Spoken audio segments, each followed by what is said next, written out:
strippers too. A lot of strippers. Yeah. Be having men. Yep. But the vast majority of men can't stomach it. There's a special type of weirdo that can, but most men can't. And it's always crazy to me that men don't want to take horror seriously or really commit to a horror, but they still have sex with them. So I took some towels and I started wrapping the towels around my knuckles. Oh shit! And I started beating them up. He was like,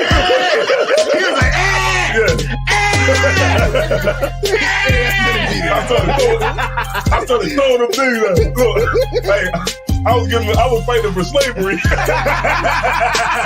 go talk to him because talking to me, I'm gonna go tell him. right. Bitch, I never liked you anyway. I ain't like your ass no way. Take your ass home. I ain't never liked you in the first place. I've been waiting for this. Go ahead, say more. Tell me. I've been telling him you was a piece of shit. Let me tell you what this chick said. I told you about this bitch. Oh yeah, about this.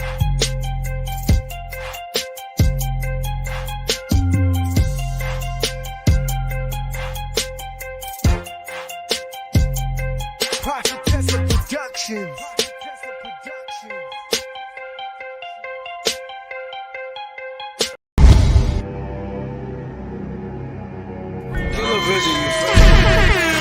I'm out Delaware, my niggas the is youngest in charge. I'm out Delaware, my niggas is heavy there. I'm out Delaware, my niggas is heavy there. I'm out Delaware, my niggas is heavy there. I'm out Delaware, my niggas is heavy there. I'm out Delaware, my niggas is heavy there. I'm out Delaware, my niggas is heavy there. I'm out Delaware, my niggas is heavy there. Talking they looking for me, the pussies they never there. I'm out Delaware and I met you already. 2 and 5, you already gang, we all heavy. Said I couldn't do it and I did it and they ain't let me. PD told me get him, I got him, who gon' check me? City on my back, you can hate it, you gon' respect me. Sit back and watch me work, tell them haters, I started flexing. Team getting busy, you miss it, we can get reckless. Talking like they do this, get fraud in this, they profession. Study the balls, no dialogue, just pay attention. You niggas want respect, you earn it, cause I don't give it. Swag up a class with a hood, persona with it. Connected in places, you need permission just to visit. How you number one and your music ain't never mentioned. See you swerving in traffic, you ain't living how you spittin'. You already gangs and gang, you should get with it. Can't get a business official out Delaware, remix good. I'm out Delaware, my niggas is heavy there. I'm out Delaware, my niggas is heavy there. I'm out Delaware, my niggas is heavy there. I'm out Delaware, my niggas is heavy there. I'm out Delaware, my niggas is heavy there. I'm out Delaware, my niggas is heavy there. I'm out Delaware, my niggas is heavy there. Talking they looking for me, the pussies they never there. I'm with my little brother Downs, they bout to let Ali Mo go. You already gang, you already know, yo. Champagne, campaign, uniform polo. Last name, cocaine, Poppy call me Coco. Cause he know when niggas stay close to the Tony like Manolo. You know me, you could get it by the OZ for the Lolo. Yeah, I'm heavy here, I'm out Delaware, I'm everywhere. P-A-B-K, M-I-A, they love me there. We fucking there, get a telly there. If they hungry there, let's get money there. Chewing like a gummy bear, never scared. Hear my heavy hair, I'm out Delaware, you could catch me there, you already, yeah. I'm out Delaware, my niggas is heavy there. I'm out Delaware, my niggas is heavy there. I'm out Delaware, my niggas is heavy there. I'm out Delaware, my niggas is heavy there. I'm out Delaware, my niggas is heavy there. I'm out Delaware, my niggas is heavy there. I'm out Delaware, my niggas is heavy there. Talking they looking for me, the pussies they never there. This is where we be at, you already. Some places where that D at, my swagger make you relax. You already gang, I don't think you wanna see that. Men in my city, they agree how you don't see that. Haters, bunch of frauds and perpetrators. Broke now, won't be broker even later. I'm the coach, you niggas just a bunch of players. Real deal, Holyfield hooking. Rap like a vet, but I'm an all-star rookie. Trash that, I'm nothing like these rap cats with these rap raps. Lying about they trap, this is where we at, scrap. We everywhere, and where you from, we heavy there. You already. I'm out Delaware, my niggas is heavy there. I'm out Delaware, my niggas is heavy there. I'm out Delaware, my niggas is heavy there. I'm out Delaware, my niggas is heavy there. I'm out Delaware, my niggas is heavy there. I'm out Delaware, my niggas is heavy there. I'm out Delaware, my niggas is heavy there. Talking they looking for me, the pussies they never there. Fuck it up, big. Fuck it up, big.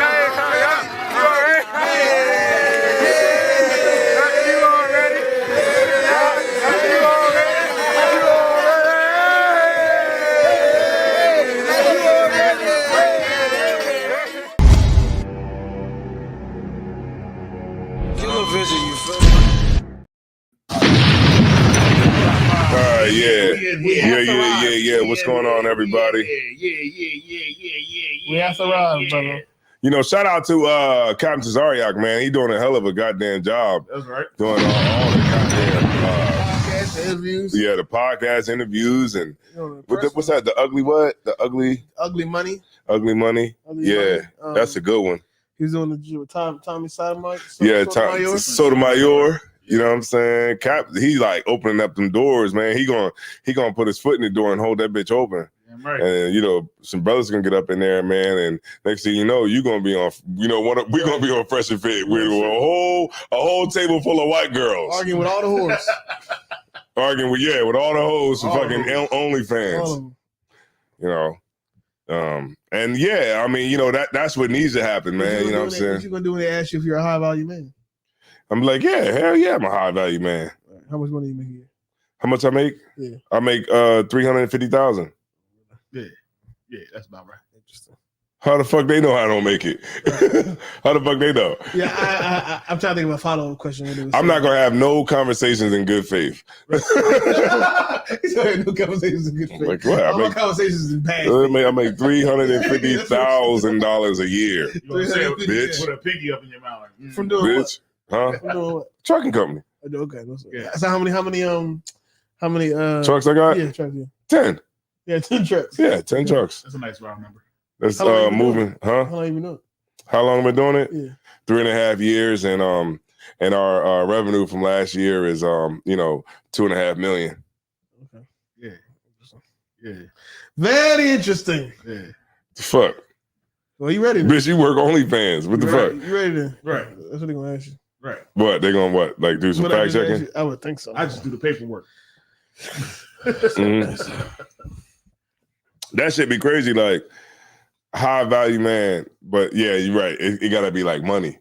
Right. That's in what the world. down to. Yeah, because if you be like, I'm a high value man because I need a man to give I me can good lead. advice. They never say no shit like that. They're gonna be like, I need a man that can read well. I never say no shit like that. They never say I want a man that's wise and learned. you never hear that anymore, right? Like I need a nigga that make $350,000 a year. But like, even if I made that kind of money, like any broad gonna have to know that I'm gonna have hoes. You know what I mean? If I make $350,000, I'm gonna have hoes. You get my point? Like if I'm in the world, but I'm just saying. But if I'm in the world, I'm gonna have hoes too. Yeah. Like there's no way you're gonna get a monogamous nigga making fucking $350,000-$400,000 a year. That's understood. And love. I think a lot of women. But what's crazy is women think that they're gonna get a nigga with $1 million that's gonna be faithful to them. That's true. Because a lot of them famous people, they say they gonna get a nigga $60,000. They be breaking up after infidelity. Yeah, you know what I'm saying? Like that bro think that you gonna only be with her and you got $1 million. Shaq wife will love him. Yeah. Actually, she said she didn't. She never loved him. Still, I mean, you left the man. Yeah. Yeah. My point is, he had money. Yeah, and that kept the game strong. Yeah, you would have thought that would have been everything, and you would have thought that she would have been willing to accept him doing certain negative things. Right, but a man with fucking money got options. Like, yeah, but I think a lot of women they don't want to believe in that. They want to believe in the fairy tale. Mm-hmm. The fairy tale is I get a man that's very successful, has a nice personality. He's loving. He like poetry. He write poetry. But he's still a gangster. He's sensitive. He knows how to fight. Right. He knows how to sing. Right. He do everything. God damn. He knows how to knit and fix a car. That's a unicorn. Yeah. He definitely knows how to fix. He knows how to plumb and electricity. All the utilities. At the same time. So he makes hundreds of thousands of dollars a year, and he still takes time out of his day to fix the sink himself. He don't need nobody else to do it. That shit is crazy. And got plenty of time to take you wherever you want to go. And you know what I mean? He won't only have sex with you. That's crazy. That's it. For the rest of his life, never gonna happen. He's only gonna be with you. Yeah. I think a lot of women, I don't know. I think they know. I think deep down they know it's unrealistic, but they definitely are searching and hunting for that fairy tale of the perfect man, perfect including only having sex with me. Well, I think they really do believe it's realistic because it's all in their pride when the man actually then goes and you see cheats. how they react. Yeah, you know what I mean. It's like they don't care about him cheating; they're caring the fact that he cheated on them. Right. So it's just like, you cheated on me. How dare you cheat on me when I done told all these girls you need to get a man like me, you need to be a boss like me, and come to find out, you know what I mean, I was only a boss because of your check. You know what I'm saying? But I ain't been telling them that. I'm making them think that I'm the boss. I'm the, you know what I mean, the head chick in charge, the HCIC. Mm-hmm. But then he goes and, you know what I mean, gets another woman, and now you're like, oh my God, I can't believe he did this to me. Right. You know what I mean? Like, shut up. That's all that's on TV. Love and Hip Hop. My mom loved Love and Hip Hop. Mom, if you watching, shout out to moms. But moms, if you watching Love and Hip Hop, all Love and Hip Hop has is just a bunch of women chasing around niggas trying to stop them from cheating. Right. That's the fucking plot.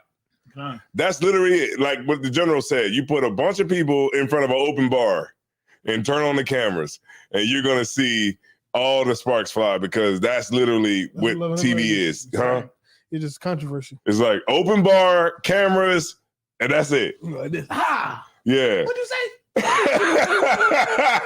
Why that's the first thing?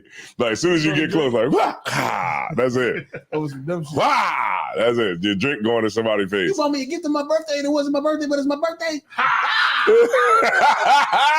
Hey, Cap, that's the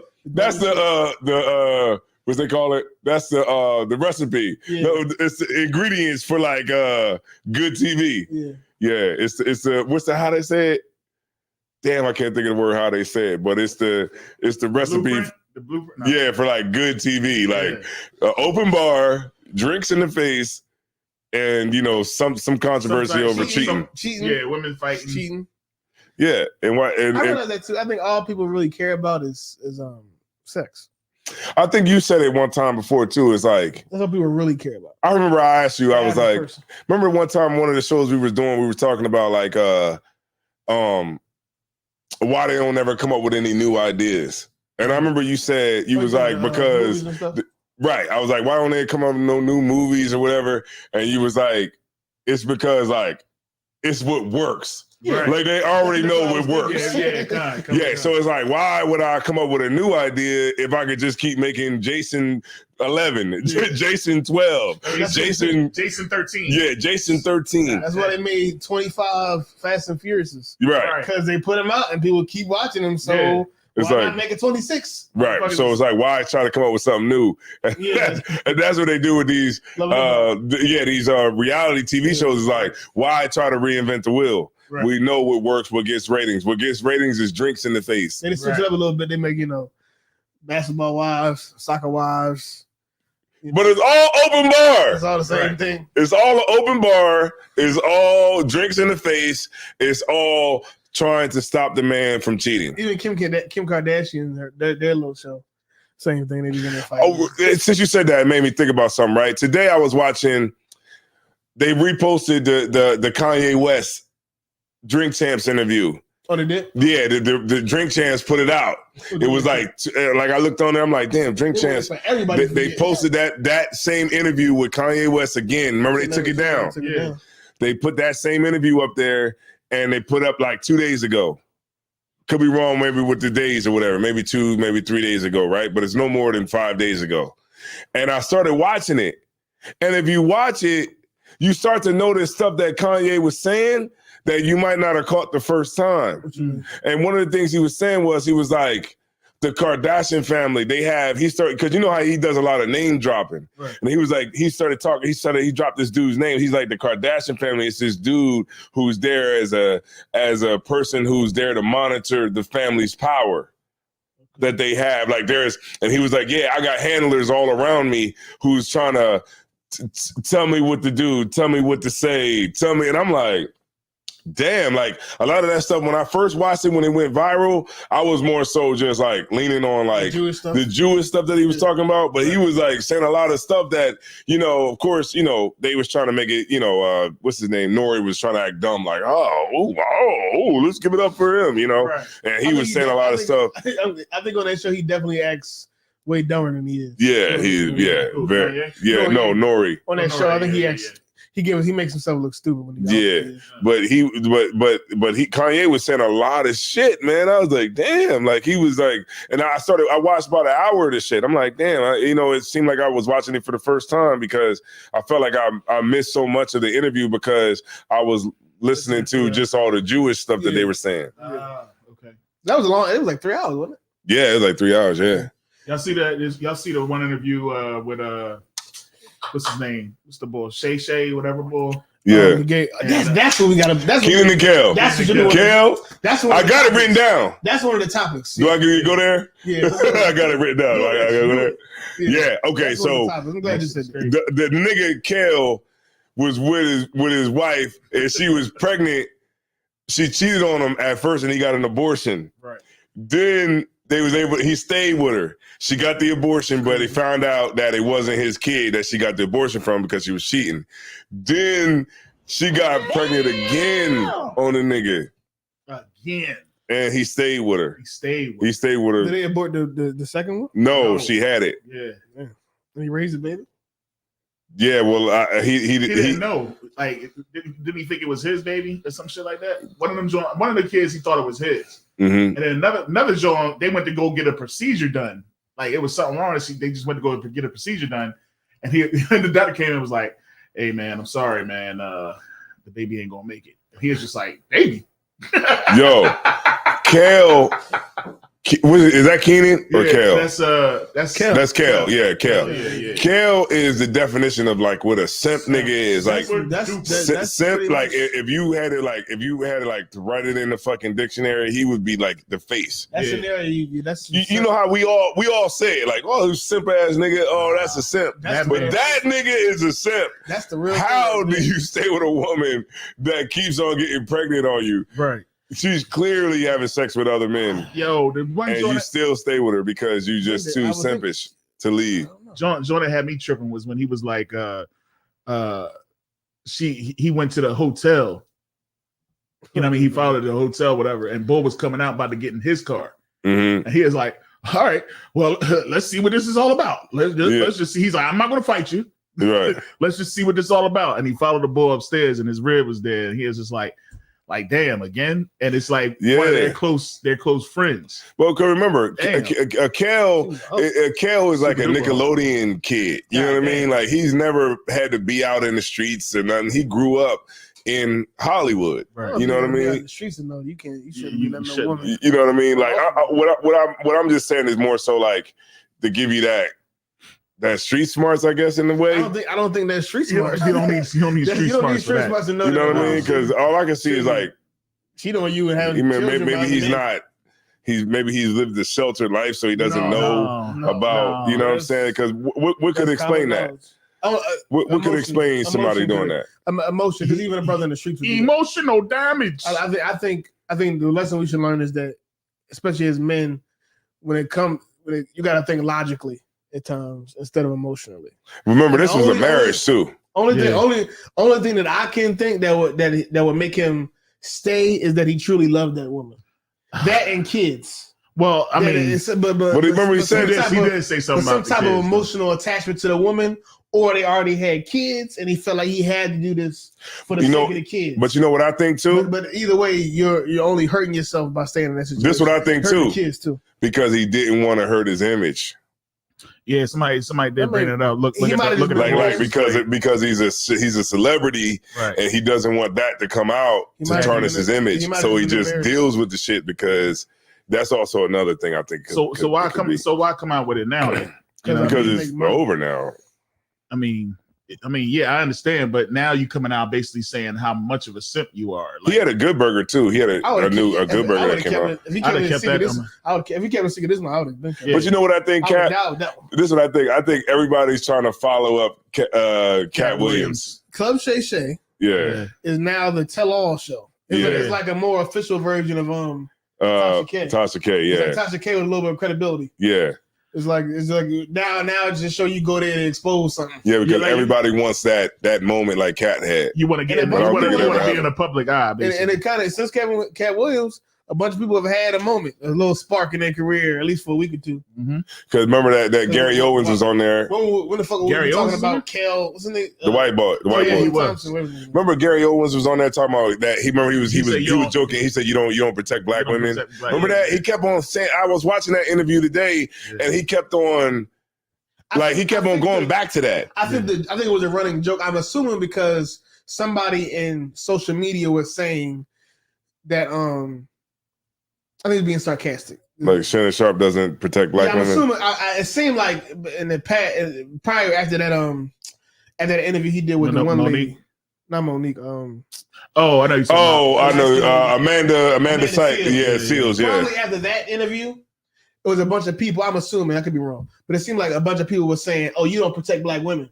Because during the interview, he was like trying to challenge the things she was saying. Right. So right. I think Gary Owens. I think Gary Owens was saying that like a running joke, like being sarcastic. Like, because you don't support. Yeah, okay. Because we all know you don't support black women, and I date black women. Okay, I got you. Okay. He's not saying that he actually doesn't support black women. Right. He's just harkening back to the fact that he's trying to say that people that are saying that about him are being ridiculous. Right. This is a joke. That makes more sense. Out of context, though, it seems like because it was viral, like people like, oh, see, you going out of context.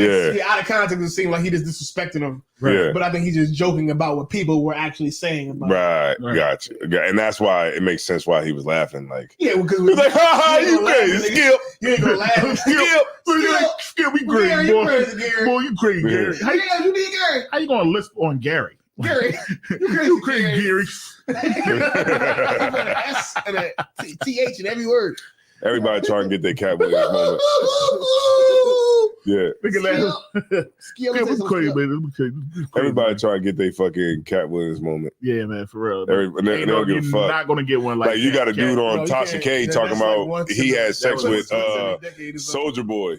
It's a nigga on Tasha K. I'm like, goddamn, Tasha K. Like, I like Tasha K, but it's like, damn, is that what it is? Like, you just she's not credible to me. Like, you're not that. Like, I'm like, that is so lackluster. I feel like if I did enough work, I could fashion a story against a celebrity. And I can end up doing. Yeah, but okay. I know what you're saying. I'm just saying, like, I've watched Tasha K interviews and stuff like that before, and I'm like, so you just take anybody that's willing to say anything? I thought she would be a little bit more thorough at this point, you know what I mean, in her career.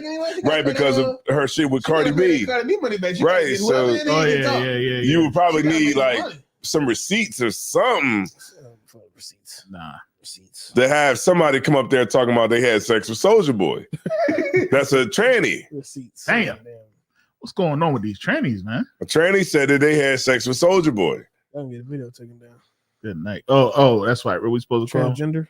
Yes. Okay. A transformer. Transformers. But okay. And then what's up with Eddie Winslow? Good night, man. Eddie Winslow was tripping like my whole childhood was a sham.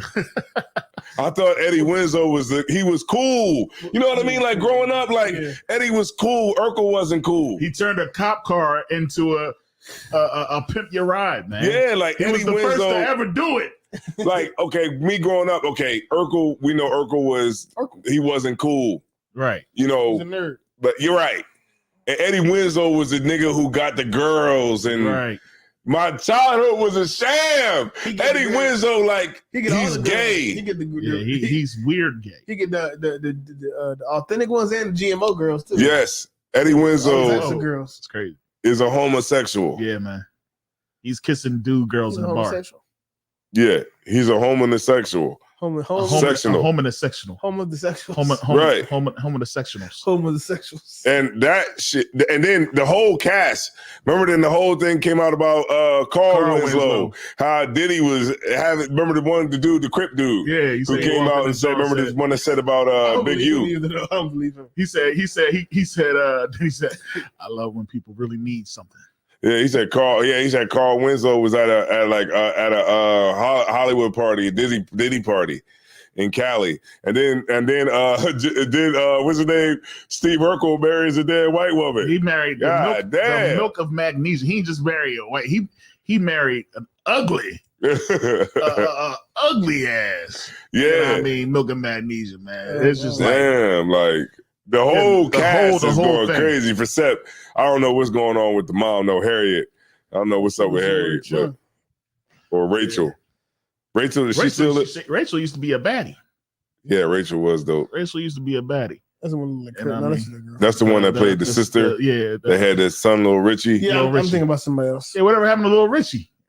Oh yeah, he grew up. Yeah, I seen that reunion. Oh, wasn't he dating that one John from He grew up. He's still all right. That's funny as hell. That's funny. Yo, that is funny as hell. He grew up. That nigga stay 7 forever. Nigga still got the same hairstyle though. Yeah, Richie. God damn. But yeah, man. Goddamn. I don't. Yeah, right. I don't. As a little kid, be famous, and then you grow up. Yeah, I don't hold any.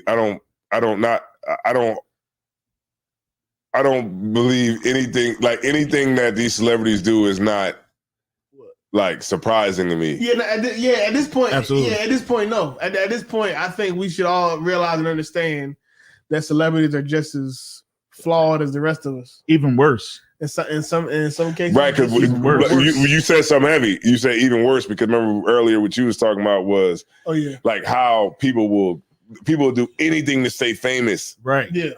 Yes. Because people are definitely desperate. Because he went viral, and their OnlyFans would probably go up. Right. You know what I mean? The OnlyFans would probably go up. What would you talk about? What's his name?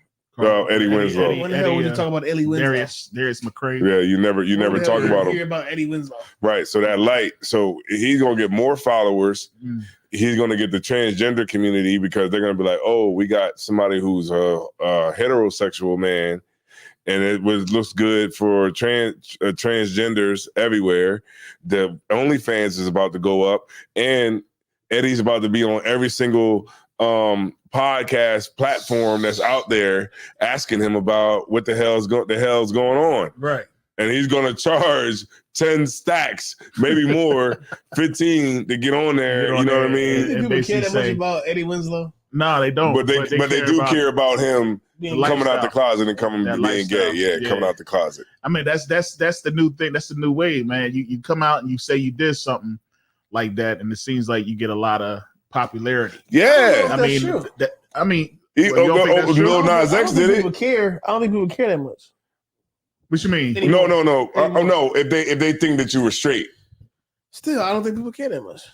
Right? Nobody. So you think you like if it's viral because people thought he was straight. Who else? Whatever mediocre. There's another mediocre celebrity that came out and said he was gay recently. One of them guys that kind of look like Eddie Winslow in the face. It's one of them Theo Huxtable. It's one of the people. Yeah, if Theo was to come out, that would mess the game up. Everybody would be all jacked up, man. Not obscure, but like he's like a mediocre celebrity. Like, but he's still a celebrity. One of them people. I think he might be one of the guys from the game show.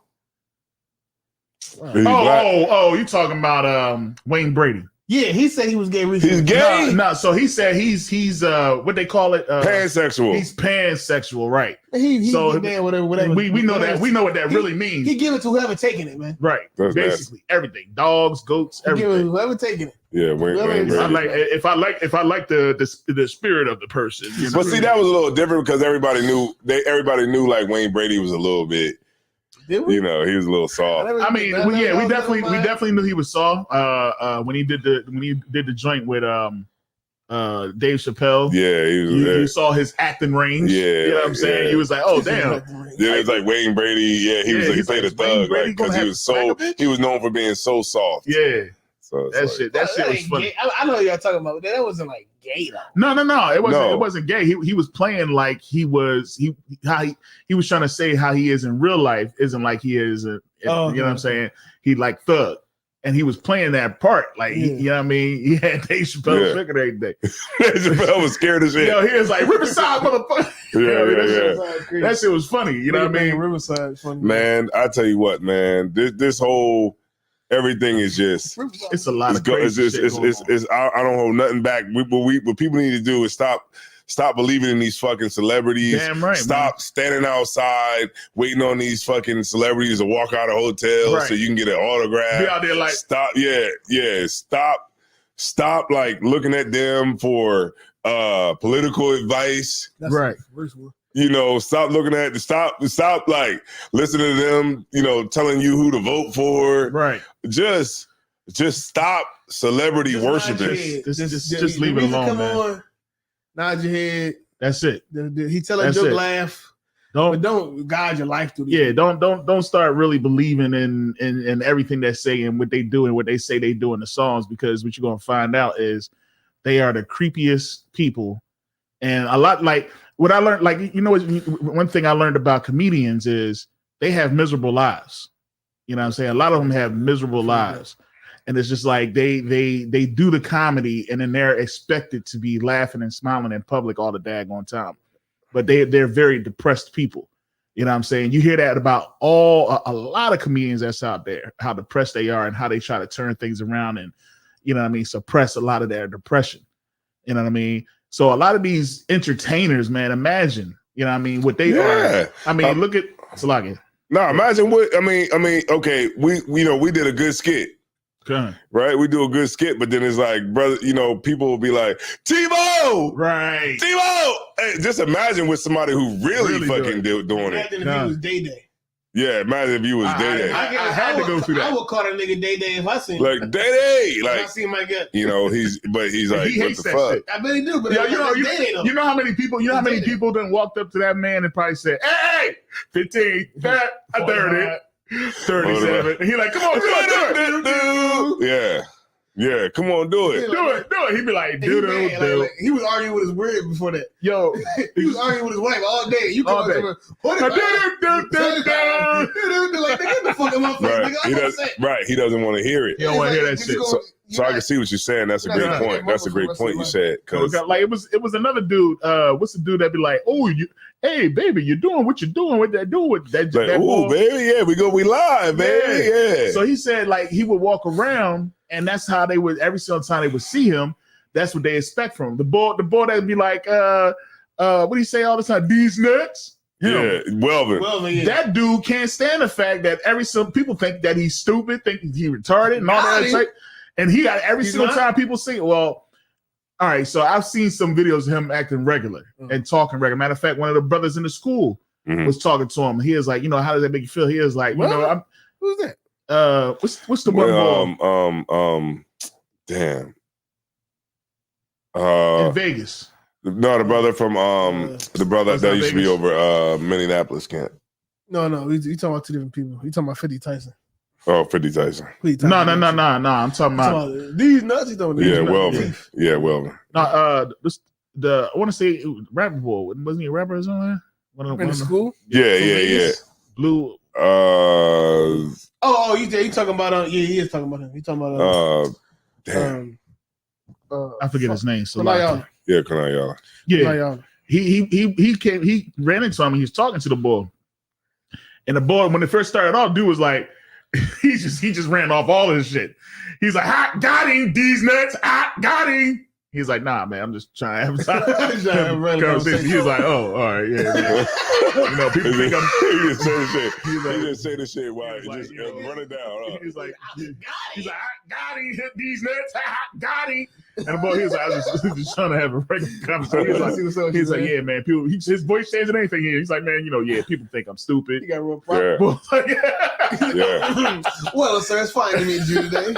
I am quite tired with this charade. But you're standing in front of you on Hollywood Walk, standing right there, like waiting for people to come to you and take a picture so that you can say these nuts. You know what I'm saying? But that's how you get your bread. That's how they be getting them banks. And a lot of them people, like the one boy said, that's he got tired of doing that with Boonk Gang. He turned full Christian because he was expected to do something crazy. Boonk Gang, he was so fucked up. He came in the interview like, I think he was leaving I think he was just leading a terrible life. He was doing crazy. I think he really needed to change. He thought he was the Joker. Yeah, that nigga was the Joker. He started a lot of the clout. He like one of the original clout chasers. Like, just do anything for attention on the internet. You know who else used to do that? What's his name? Out on Sunset Boulevard. What's that one nigga name? Fat Boy SSE. Yeah, him. That's how Fat Boy SSE. Yeah, he used to be out there too. He was big too. But he was just more like a bully, type of nigga. Like, yo, give me more cookies. Yeah. He would throw the cookies at the nigga. Like the committing crimes though. Nah. Yeah. That nigga Boot Gang, he was Boot Gang. Remember they used to go on like the 7-Eleven and then plank. Yeah. On the shit. With the one guy, he died to put him in a coffin. Remember him? Yeah. He died? Yeah. He used to go run into the store, put him in a coffin, he just fall into all the display and knock everything over. Yeah. He died. I'm not sure if he got killed or what. Is that the fat boy? The real big boy? Somebody else. That shit was crazy. I don't know the guy's name. I just know he ran to the store, was like, put him in a coffin, and then he jumped on top of the display case or something. That was the Vine days. Yeah, the Vine days was crazy. But you know what? His name ain't even Fat Boy SSE no more. It's just Fat Boy. I'm like, see how the world is? You fuck with niggas. You don't fuck with them. Yeah, he ain't fuck with them. I don't know who the niggas even is. Right. Besides you. But his name is just Fat Boy now. Fat Boy now. Sports edition. Like this big. So yeah, man. Yeah, so that's great segue though. Now we talking about celebrities and all their mishaps. Diddy. He's a perfect example. Yeah, man. Of somebody that people idolized and looked up to for years. Right. Wanted to be like, and kind of find out he's a full-out abuser and predator. You really starting to find out the things that they are saying is true. He's going down. That video is already started. Video was really that's probably like one of the worst jokes. That's worse than that's worse than that was worse than what was the football player Ray Rice. It was worse than that. But you know what? Like Puff, like he always try to act like he tried to change his name to Love. That's retarded. That just shows you like what these celebrities do, like to protect their image. They'll do anything. He'll go get TD Jakes. He'll go have TD Jakes around, but TD Jakes is nothing but a homosexual. You know what I mean? And he'll have him around it, but for the perception how it looks to other people. Right. Yeah. For the perception how it looks to other people. Right. These cats have publicists to say, okay, we need to fix your image. Okay, well, we'll give everybody their publishing back. Right. When it don't mean a goddamn thing anymore. When it ain't worth but $2. Yeah, I saw that too. He gave it to all the he gave Danity Kane. Yeah, he gave them their publishing back when it don't mean nothing. You seen the documentary? The Diddy and Trouble John? Yeah, on Tubi. It went straight to Tubi. All those songs ain't nobody listening to no more. Yeah, nobody give a damn about none of that Danity Kane. But you know what's crazy about that whole joint? Shit back? Yeah, he gave him all of them. Right, but they had to sign a contract that said you can't say anything about what you got. Right. And you can't say anything about like Puff or Bad Boy or anybody. Like the one chick said that should have been worth a lot. It's a non-disclosure agreement. But they said I wouldn't have took it. The one chick said that actually a lot. Oh, Salaga. You good. No, the one chick said that she said that the contract was even saying something like, you can't ever say anything bad about anybody. Aubrey O'Day, Aubrey, anybody. Yeah. So she was like he just like anybody about anybody. Right, it's part of the contract. It's basically like you can't come out and say nothing about nobody. Like nobody, period. Because when you're an artist, Cap, like you figure, you figure you're an artist. He giving you your publishing back. That's like saying, okay, I got a clean slate. Right. So now, hopefully, I can go and do this. But by that time, your time is already gone and passed by now. Yeah, like I said, nobody listens to the song no more. Right. So unless it's one of them songs that's getting played all the time, unless it's like one of Biggie songs or. His songs, maybe Mace, Mm-hmm. like a lot of them songs that get played. Biggie would never get his publisher back. No. what Biggie would have to do is like re-record the shit all over again. Right. He had to re-record the whole shit. Unless we still playing your music, having your publisher don't mean nothing. Yeah, that's what they doing too. A lot of celebrities, they doing that. They just re-recording their shit after 7 years. Right. And just re-recording the shit. And Ashanti tried to do it, but the the stems from the actual tracks or whatever, she couldn't get it back from Irv Gotti. The actual stems. You know how like when you got a track board, each instrument is a stem. You know what I mean? And those stems make up the whole complete song. And so if they don't want to give you back, you can't make that beat. Remake that beat. You can't remake the beat. Damn. So it's got these nuts. Yeah. What was we talking about? We was talking about Diddy. Now, right, he tried to change his name to Love. Yeah. And he tried to, and be all about this, all love. And that's just stuff for the poor people. Oh, that's all right. That love to see celebrities perception in a certain kind of light. Well, he could change his name to Love because he showed enough love beating Cassie ass. He loved beating her, man. Is Cassie black? Yeah, I heard she like Arab or something. I don't know. She Arabic? I don't know. I don't know what she is. Oh. I just know that daggone scene. How he came running down the hallway with a towel on, and like you can hear the whole story. Like this is like a made for movie type joint. Like yes, it's like you can see like the Tina Turner. You know what I mean? Like the way he came running down that joint. She said that he woke up screaming. Right, woke up screaming at her. She down the hallway at the deck. So that means he was already beating her ass. She ran out the daggone joint when he was asleep. She waited till he went to sleep. Ran out the joint, got into the daggone, was at the elevators. He come running down the hallway, bop, bop, knocks her down on the ground, grabs the bags, and then gives her a kick in the grill. Bow. But you know what? Another kick in the side. Bow. I'm like, God damn. Hey, what you saying is heavy, right? But this is what I want everybody to focus on. Why is the video only coming out now? Why didn't this video come out before? Facts. You know what I'm saying? Like all of a sudden now it comes out because he's on the way down. So now I would pretty venture he probably paid somebody to not put it out. Right, exactly. That's what I would pretty venture. Yeah, that's the shit too. Either that got the damn video. No, that's 2016. They would have got rid of that footage by then. You want to know? I would think somebody probably had it when it happened. Go ahead and say it. But he probably paid them off. There you go. I got another theory. I would think blackmail. I definitely think it's blackmail. I don't know. I think Diddy. Here's what I think. But it's a hotel camera though. Here's what I think. I think Diddy had that footage. I think Diddy got a lot of stuff. I think he knew that.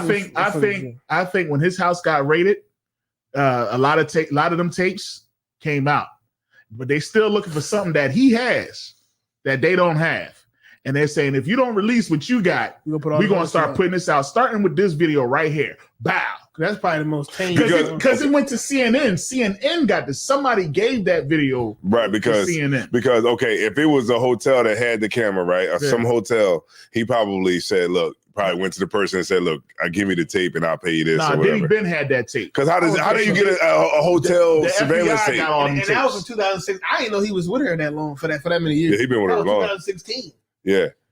So usually all them surveillance tapes, they erased it after a year or two. Right. How do you get saved that on their fucking hard drive? Right. We said a hotel, and they said he paid Tazalaya said they paid $50,000 for that video. Right. CNN, so Kareem agrees with me. He said the feds released it. I agree that too. Right. CNN paid $50,000. But then you see his son. Said, the hotel paid. His son came out with a goddamn diss record against 50 Cent, and it said about the feds hit the wrong house because they own the house next door. You stupid ass nigga. Dumbass. You ain't say that? The feds hit the wrong house today. Yeah. Puff's son. All the stuff they really wanted was in the next house. Yeah, he said you raid our crib or something. You didn't know we bought that house next door. Like, you stupid ass nigga. And 50 Cent said, That's the dumbest thing you can say while you're under investigation. He in there beating bitches too? Right. He tried to make a diss record against 50. Yeah. They bond. They have a father and son bonding moments over. You know, that's what I maybe that irks me. Maybe y'all could tell me if I'm wrong. I just don't like when I see like celebrity kids acting tough. I mean, why? I just because they just come off, they just give me silver spoon sheltered vibes. Like, he gives me King vibes. King is, but they can still be. You know, like Puff Daddy's son, nigga. You grew up in a mansion in the gated community, and you talking about I better not hear nobody say no Diddy. That don't mean you're not tough though. Yeah. That just means you grew up well, but that doesn't mean I just don't think they're tough. I think that person has more to prove. That's true. I won't say it too. But that don't mean you tough. I would say that it means it means that people. Really, all that means is that they had things given to them in life, so they were supported. But it doesn't mean they will let people disrespect them. I knew some. Like, it's clear that King is king. Okay, a lot of niggas. Okay, I don't see niggas as tough as like niggas that could just try to pick up a gun. I see niggas as tough as would you survive in prison. And I can't see King surviving in prison. I don't know. You gotta go King would be dishwasher number 2. I don't know. He'd be washing drawers all day. I don't think so because he has money. So because he has money, he has power in the prisons. That is true. Okay, to a certain extent. All the phones. He got all. No, he wouldn't have all the phones. He a nigga would extort him. He would be extorted. But for bread. But they can only get but so much if they did that. Right. A nigga be like, look, it's commissary day. You better have that money for commissary. That really fuck with T.I. Huh? Like hypothetically, he fuck with somebody. He run into somebody that actually knows T.I. from back in Georgia. And he's really loyal to King just off of the strength. The only way that could happen is if like he was like connected himself in prison. But I think because of who his father is, you know what I mean, somebody would be wise to befriend him versus, you know what I mean, fuck him over. They would get more. They would get way more out of him being a friend to him than being an enemy to him. But we talking in the time of clout, man. Nigga like to punch that nigga in the face. The clout thing. Nah, but that nigga punch that nigga in the face just off GP. But we gonna get some ramen noodles. Diddy son said, "I better not hear nobody say no Diddy." Niggas is gonna say it every time they see you. Yeah, right. Every time niggas see you, they gonna say no Diddy. Just because niggas want clout today. Niggas don't give a fuck if you in a hotel, if you in the airport, you at the store, niggas are gonna say that shit to you because people will say shit to you and they don't give a fuck about the consequences. That might be true. And you know what? You're right. That might be true. I don't know if people but you know what? I'm talking about people that with clout, that want clout. Because he in that disc record, he said, I better not hear nobody say no Diddy.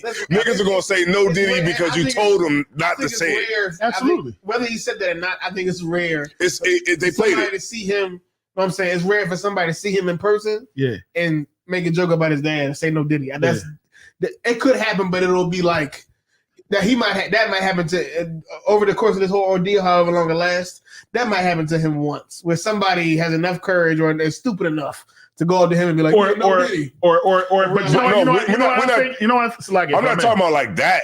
I'm saying people are going to say it to him no matter what because people are going to want the clout. That's what I'm saying. People are going to be like this. No Diddy. I don't think no Diddy. That's not going to happen. I don't think no Diddy. What is he going to do? If it happens, it's going to be rare. Well, I'm saying one time, but it's not going to be like the average person is not going to do that. Okay, what can a celebrity do? Nothing. This is what they're going to do. A celebrity can't do nothing. This is what they're going to do. They're going to have a security guard that's so big, it's like two of you standing next to right. They can't do nothing either because the minute his security beats you up, for like the nigga's going to be like this. No Diddy. He's going to stop him. No Diddy. As soon as the nigga get hit, he's going to sue. That's the point I'm getting to. He's going to sue. It's not about clout. It's about if niggas is going to sue. Somebody has, so what? If somebody wants to do it, they're going to do it because they want to. But niggas don't want to get sued. Remember the nigga said, look at Gunner. Gunner's a rat, right? Remember that shit that went viral? When Gunner came out, Gunner was walking by, the nigga said, look at Gunner. Gunner's a rat. His security said, say it again. That nigga said, all right, go ahead, so I'll sue you. Then his security kept on walking. Niggas do not want to get sued or lawsuits. But that's true. But I'm saying, given the circumstances, I don't think that doesn't make him a punk. I mean, I don't less of a that part of the argument. But I just don't believe it. Like a lot of them celebrity kids, it's like, come on, why you gotta act tough? Only because I went to it. I feel like I gotta act tough because people trying them. Yeah. I don't know about King, but in this King situation, he probably feels like people are trying him. Yeah, trying to disrespect and that's exactly what it is. You got to make a song. People think just because if you had a lot, when he sound like the I mean, because go ahead. No, you guys, sir. It sound like Bow Wow. It's like Bow Wow. Remember Bow Wow? Remember y'all saw the video? Bow was like, all right, I'm gonna say it like this: don't talk to me. Don't call me. Remember that shit? Yeah, when he was beefing with Soulja Boy, Lil Bow Wow was like, don't call me. And they had the clip was like you know how they make that sound like boom. He's like, don't call me, don't hang out with me. You know what I mean? We ain't going to no parties. Like God, like these niggas be trying to act tough, but they're just not. It's not authentic to me. I don't know. It's not. It's not authentic, man. Only reason why I think it's authentic because I went to, so where I lived at in Mount Airy. Where I lived at, on one side, it was hood. On the other side, it was, you know what I mean, you had white folks predominantly, you know, all that different type of shit. And sometimes they would cross. Mm-hmm. And what I would say is some of the people that lived in the more privileged places and everything, they had more to prove because people thought they were soft because they lived in these areas. You know what I mean? And they were so hell bent on saying it ain't where I'm from, is where I'm at. You know what I mean? You can say all this. Matter of fact, some of the most thuggish folks came from the richest parts of Philadelphia, if I may, sir. You know what I mean? And it was like, and I've seen it. I witnessed it because they was trying to prove that they weren't punks.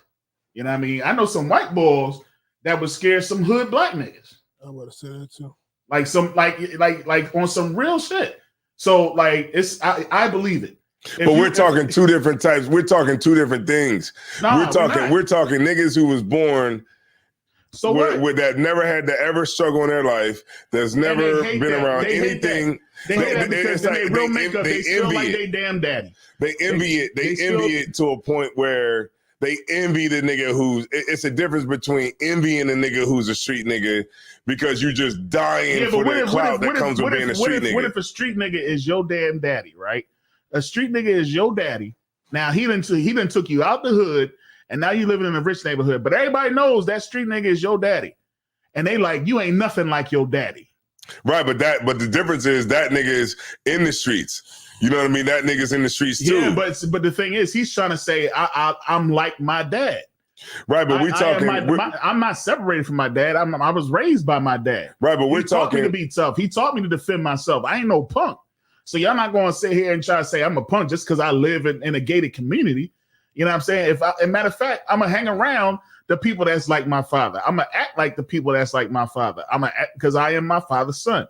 You know what I mean? Now, no, he's not. You know what I mean? And he is very punkish. But the fact of the matter is that's somebody to worry about because he got mental issues because he has to defend his hood. He got to defend his masculinity because people think that he's soft because he was raised in a white neighborhood. You know what I'm saying? So because people think that he saw that he was raised in a white neighborhood, when he gets around black people, he's going to be blacker than you. He's going to be but that's not authentic. If he shoots you, how authentic is that? No, but that's not tough. But shooting a nigga is not tough. If he punched you in the face, how authentic is that? That's what I want to see. I don't want to see a nigga talking about how much you can shoot somebody. See, anybody can shoot anybody. That's not true. I want to see. That's why niggas never last in prison. That's why niggas never last in prison. Never. Niggas never last in prison because this is why niggas never last in prison because niggas are just only tough with a gun. Okay, that don't make you tough. What makes you tough is being able to your knuckle game makes you tough. How is somebody less tough? Because niggas shoot because they're afraid to get an ass whipping. That's why niggas shoot. I get all that. I get. Because they're scared to get beat up. Okay, but if I get in a fight, right? Right. 9 times out of 10, more than likely, I guess you could die from a fist fight, but more than likely, the most that's going to happen is to you. You're going to get embarrassed, right? Right. Typically, that's the worst that's going to happen to you, right? But if I shoot somebody, I'm going to go to jail for a very long time. Right. So how could that be less tough when it's way higher stakes? Right. Because I'm gonna shoot you and you're gonna be dead. Like you're not gonna get up. Like you're gonna like the bullet gonna hit you and then it's gonna go like that and then it's over. Like right. Gonna talk again. Right. But this how I know it ain't tough. This how I know it ain't tough because as soon as the judge say life, nigga be like. Okay. Nigga, pass the fuck out. They got a whole shit on it when the judge gives the to these so-called tough niggas. When the judge says life without parole, nigga pass out. But once again, nigga pass out because they fucking are weak. They just made a bad decision in the moment because they were punks. But once again, when he shot that person, it was way higher. You just proved a point. It was way higher stakes when he did it. If he just fought him, he might have never. Like most fights, nobody ever. The cops don't even get called. Right. But you shoot somebody, the stakes are way higher. So I can't reasonably tell somebody who's willing to shoot Right. that he's less tough than somebody who's willing to fight. But guess what? Okay, if you want to say that, he was tough in the moment, right? Because he blew this nigga brains out. Now this nigga's going to be in the cell with a nigga that's been in prison for 20 years already. Okay. That's got 17, 20 years calisthenics. Hey man, that nigga is you're going to get in the cell with a nigga who don't want a cellmate. Where my applesauce? You get my boy? This nigga is a nigga who don't want no celly. You better have my applesauce. And they telling you got to go in there. The problem that nigga is going to bitch out and go to PC. The problem with that is though, the prison is full with crash outs. It's full of people who made rash decisions. They couldn't fight and they killed somebody. They murdered somebody. Now they're in prison. That's damn near everybody. You're acting. No, that's not everybody. You're acting like. I've been in prison before. I've seen it. You're acting like. I've seen it. You're acting like the people who are in prison. You act like the minority of them are the people that are soft and just want to shoot people. Right. Like the majority of them are just dickheads. Right. No. Everybody. Not so. Okay. So it's not the majority. The majority of niggas that go to prison are soft. They're soft niggas who go to prison. It's a small number. It's a small number of the tough niggas. Okay. And the tough niggas are the niggas who run the house. The card says you ain't want no celly. the tough niggas. What I'm saying. Y'all heard Casanova talk about it. Casanova when he was out. You know the rapper Casanova when he used to talk about prison. There's a handful of tough niggas that's in prison, and those are the niggas who run everything. Right. Because those niggas are got a knuckle game that you can't fuck with. And the nigga who comes in there that might have shot a nigga, when you go to prison, you're not going to be that tough nigga no more. You're going to be the nigga who's going to stand up when it's time to eat. I mean, the problem is there are a lot of people who shot somebody and went in jail and they were still tough. Right. Like you acting like everybody that got a gun on the street could go into prison and bitch up. That's not what happens. But what I'm saying is you're right. But I'm just saying that's not the majority of prison. The majority of niggas who go to prison are going to be bitches. Or they're going to be bitches. They went to prison. They went to prison. Shooting somebody doesn't make you a hard nigga. Like I'm not saying it doesn't make you tough because you shot somebody. It definitely doesn't make you. That makes you like how hard is it to go like this? Right. It doesn't make you. It doesn't make you. It's a person on the other side of the motherfucker. It definitely do. But it's not. It's not that human being, brother. If you fear for your life, you'll do whatever. All right. Well, then I'll change the narrative. Especially now, a lot of these niggas don't fear for that. They running up on blocks and shooting people that stand. That's why niggas get knocked out with one punch. Because niggas is soft. Niggas get knocked out with one punch. That's not even one punch. When I was scientific. And look, when I was younger, niggas didn't get knocked out with one punch. The more you get hit, the more you're prone to get knocked out. So, Azar, tell me that. Say that again, sir. Niggas was not getting knocked out with one punch. One punch? Niggas got glass jaws now. You acting like you got a sentence in all the fights. No, but niggas, I know what I see. Every fight. I know what I see. I see niggas get knocked out with one punch. Niggas can't even fight nowadays. Niggas can't fight. Niggas will fight and miss every punch. Niggas could not fight in the 90s. Niggas could fight in the 90s. They could not fight. Niggas had knuckle games in the 80s, the 90s, the 70s, the 60s. Niggas had a knuckle game. I don't think knuckle games stopped, but they could not fight that good. Niggas had a knuckle games in the 60s, 70s, 80s because niggas got a hold of guns. They had guns in the 90s too. Not like that. A lot of these murder rates was higher back then. In the 90s, it definitely the guns. Yeah, but niggas got guns. I remember when guns. Listen, I literally remember when guns started coming out. But guess what? With Tupac beat this. They beat the shit out of that nigga. The nigga came back and shot him, but they beat the shit out of that nigga. Niggas beat your ass and fucking. So weak, right? Huh? It was so weak. While Tupac was good and dead. Yeah, but still. The nigga shot him. But that was a bitch. That was some bitch shit. No, it's a bitch shit when you in the street. It's bitch. It's bitch. If you got to pick up a gun, look, because at the end of the day, once you get to prison, that's gonna be gone. All your guns and knives is gone. All niggas that shoot out in the street go to jail and it's still tough. I've seen niggas, man. I've seen niggas that get bullied who might have came in there for shooting somebody. You're going to get bullied. Well, the nigga you never saw those videos, the prison videos. What about this guy? What about the guy that's on the streets? Hey, Aizawa, I got a good example. I got a good example. What's the remember the one video where the nigga, he was in there for shooting somebody and the nigga cousin was in there.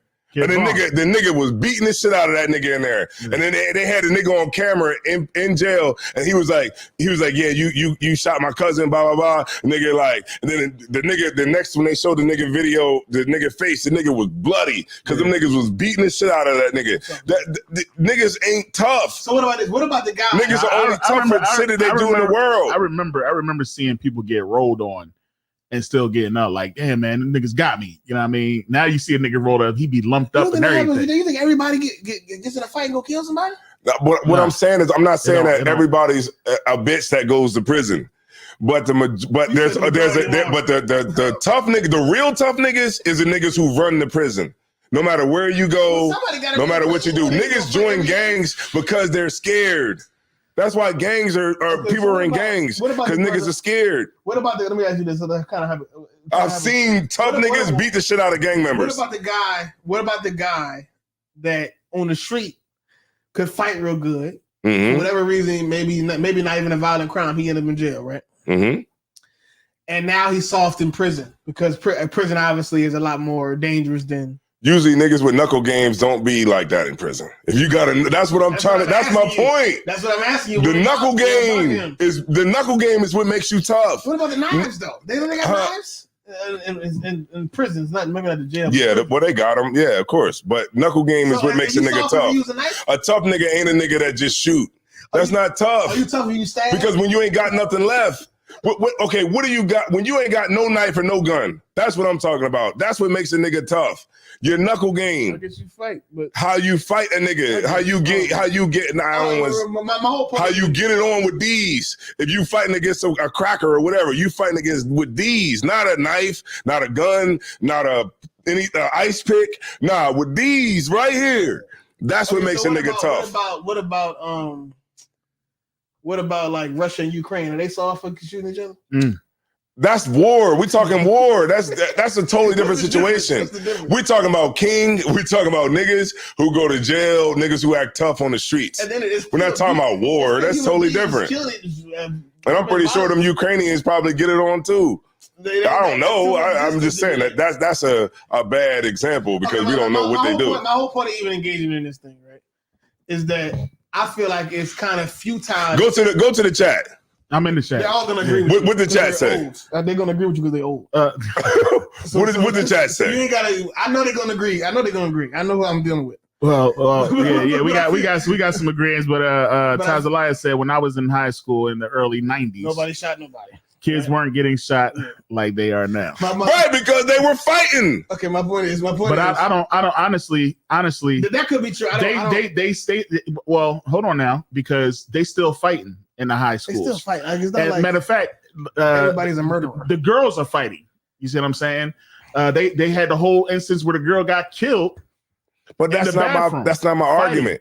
What I'm saying is, which the argument is that we basically it saying that that's all they're doing right now is they're shooting, but they're not all shooting. No, that's not what we're talking about. Chicago might be doing some shooting with the high schools, but even when they on the high school grounds, they got to use their fists. But that's not what we're talking about, though. We're talking about like murder is a small celebrity kids.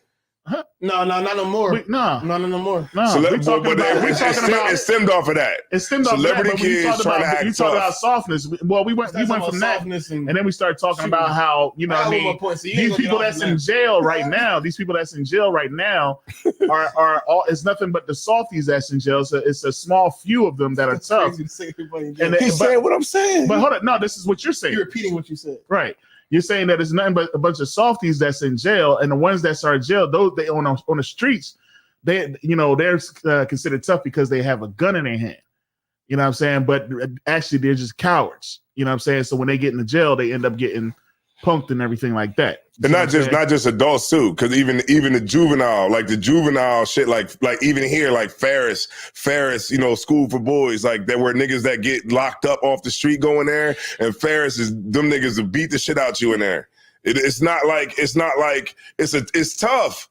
Everybody knows that prison is tough because you don't have access to the shit you have on the street. So when you go in there, all you got is your knuckle game. And if you ain't got that, nigga, you gonna stand up when it's time to eat. You ain't gonna fucking get like all the perks. You ain't gonna get on the phone before a certain time. Nigga, you gonna be a regular nigga. You gonna turn Muslim. You know about 3 o'clock. Because Muslim, you gonna turn Muslim because Muslims is your protection. You and me. And niggas go in there and start praying 5 times a day because they want protection from the Muslims. At 3 o'clock. Okay, my whole point of even engaging in this engaging in this what, a brouhaha?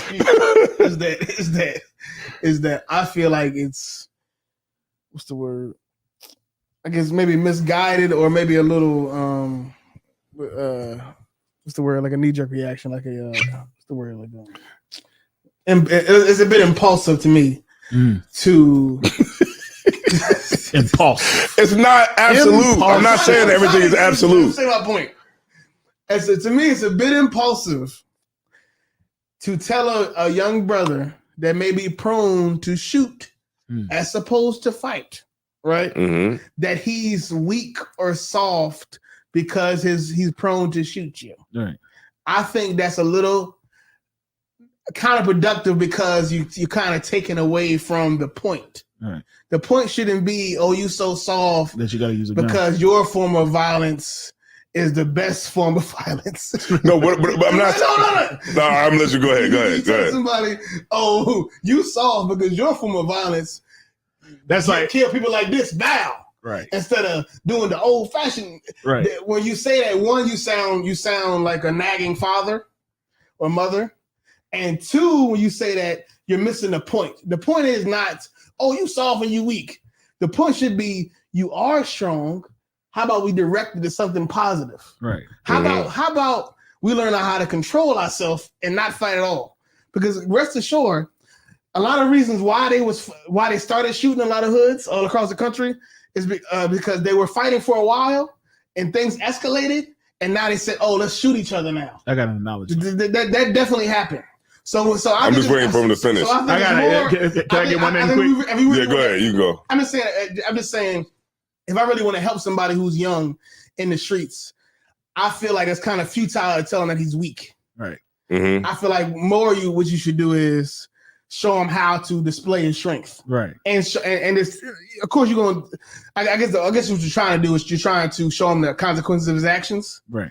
But I wouldn't do that by telling him how weak he is. Okay. Because really he's not. Really he's not. He's actually very courageous. Okay. Really, mm-hmm. He just has a. He's doing it for the wrong reason. He's using the best. Okay. He's doing it for the wrong reason. Oh, you want to go? I'm just waiting for you. I'm going to use an analogy. I'm going to wait for both of y'all to get it out. I was focused on teaching that. I got nothing to say to this. If you don't understand what I'm saying right now, then you just hate young people. But right, here you go. but either you teach him how to direct his anger or his aggression, or teach him to have self-control. But telling him he's weak because he shoot people is crazy to me. No, I can go. You want to go? Go ahead. It's like it's an analogy. I was just thinking about this when you said that. You know what I mean? Just because he's using the best form of violence. It's basically what you're telling him. And what I'm thinking about is like it's like the person most effective form. What I mean by best. Yeah. It's like the person who say, I'm the best at playing NBA 2K. Right. Okay. And I'm the best at playing NBA 2K. And you say, no, you're only the best because you play with the best team on the game. Yeah. You see what I'm saying? You playing with the best team on the game. That's the only reason why you're the best. Other than that, if you ain't had that team, you were weak. And then the guy says to you, I'm going to play with the best team in the game, and you can't beat me. I'm going to win. Mm-hmm. And you can't beat me. So the way you beat or try to beat him or try to prove that he's weak is you use the same team. Right. You see what I'm saying? And that's basically what he's saying. He's saying he's using the most effective form of being a monster, basically. You know what I mean? I couldn't imagine telling. Right. You can't say that he's weak.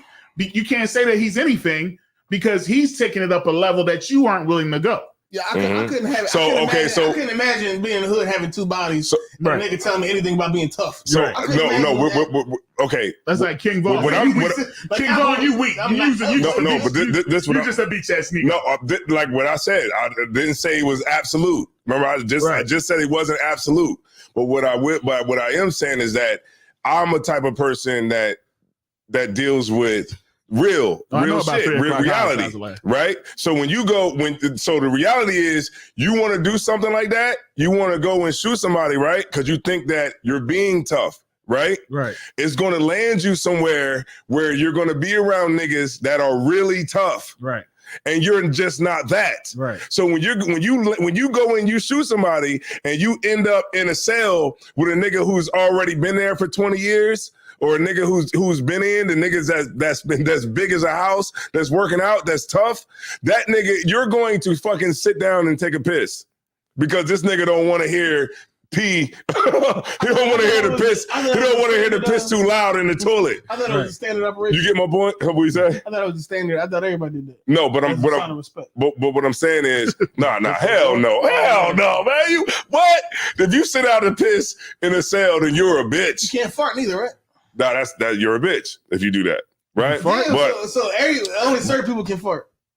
If you're a nigga who going, stand on your shit, a nigga won't even try you like that because niggas when niggas come in, they're going to because the reason I say I can speak on it is because I've been in that situation. You know what I'm saying? I've been the bully.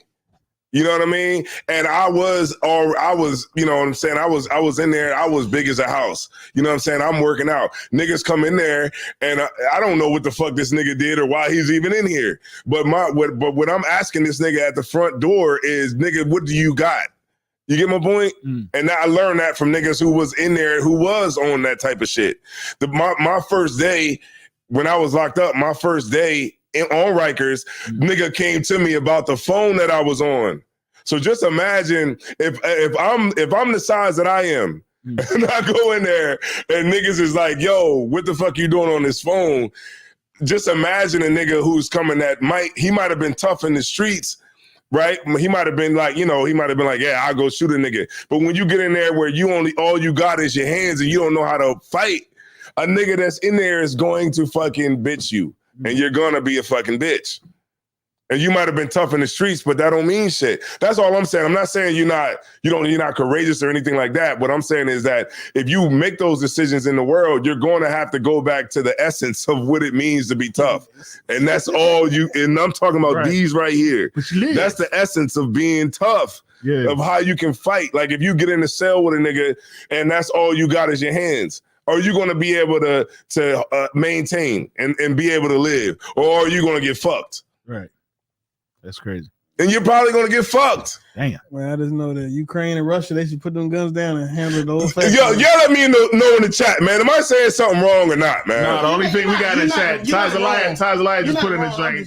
3 o'clock high is an old shit. You're not wrong. Like you said, it's not. But that's my movie, though. Like you said, it's not. Fist Fight is the remake. Some people gonna go in there, they're gonna be tough. Some people gonna be weak, whatever. What you're not saying is wrong. I'm just saying what you're saying is kind of, I feel like if you said to somebody who's actually in the streets and young, right, they probably would shoot young, just in the streets that that willing to shoot somebody.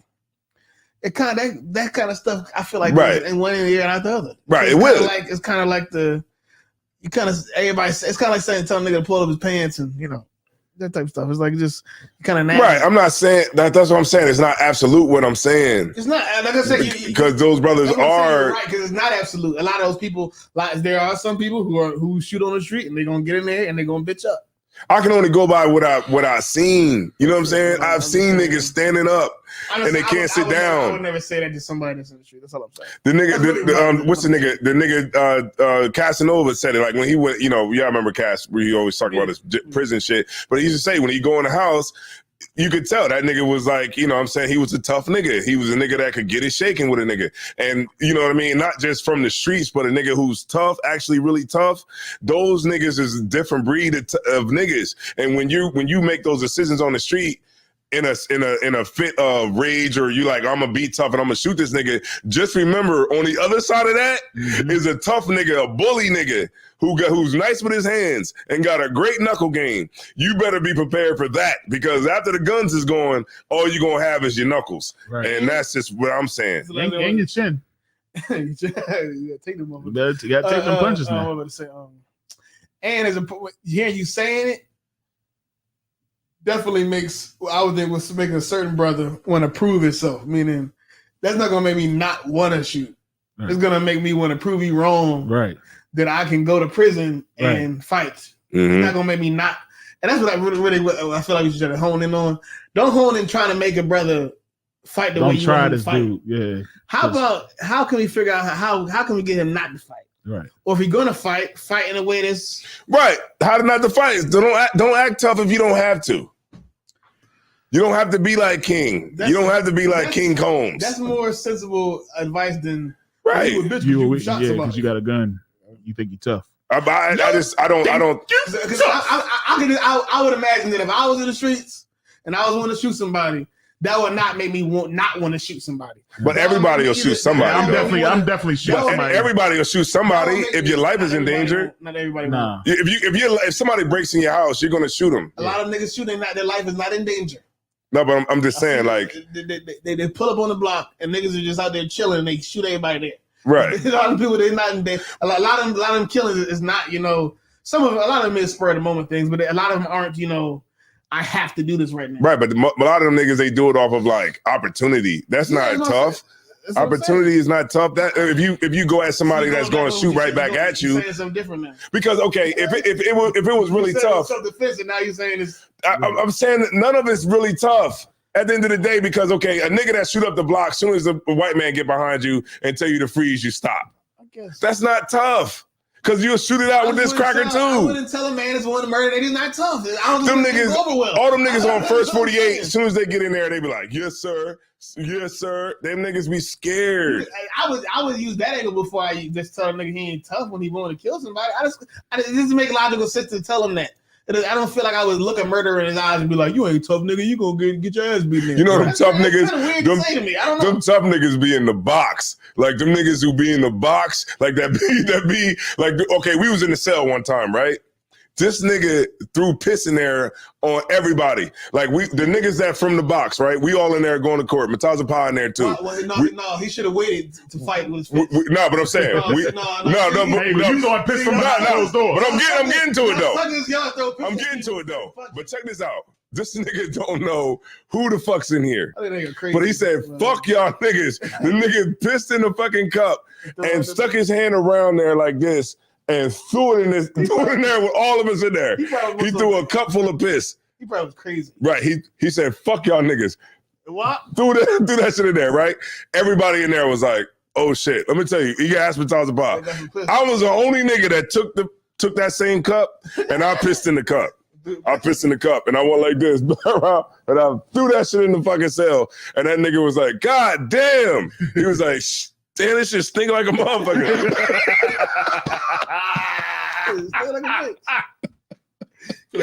But that's what I'm saying though. All I'm saying is it's like moments like that where this nigga whole fucking you niggas are crazy. 30 niggas in there, nobody was wanting to do anything.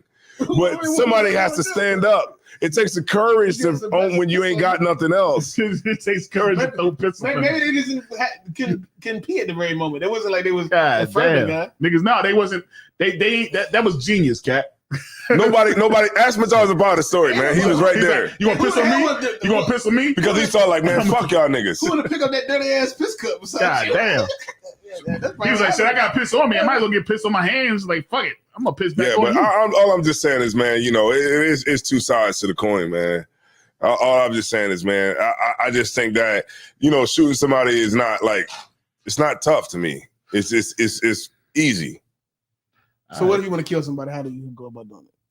The only way I would kill somebody is if they came in my house. So you would have to do and they try to break in the house and do me harm and my family harm, I'll die for that. Or one of y'all brothers, I'll kill a nigga for that. But just shooting a nigga just to go because I don't want to get an ass whipping, that's bitch made to me. But in the case you would have to punch him to death. Well, in order for you to be tough. That's a whole nother game. You go in there and beat a nigga to death with your bare hands. That's a whole different type of savage. I seen you come very close to that shit.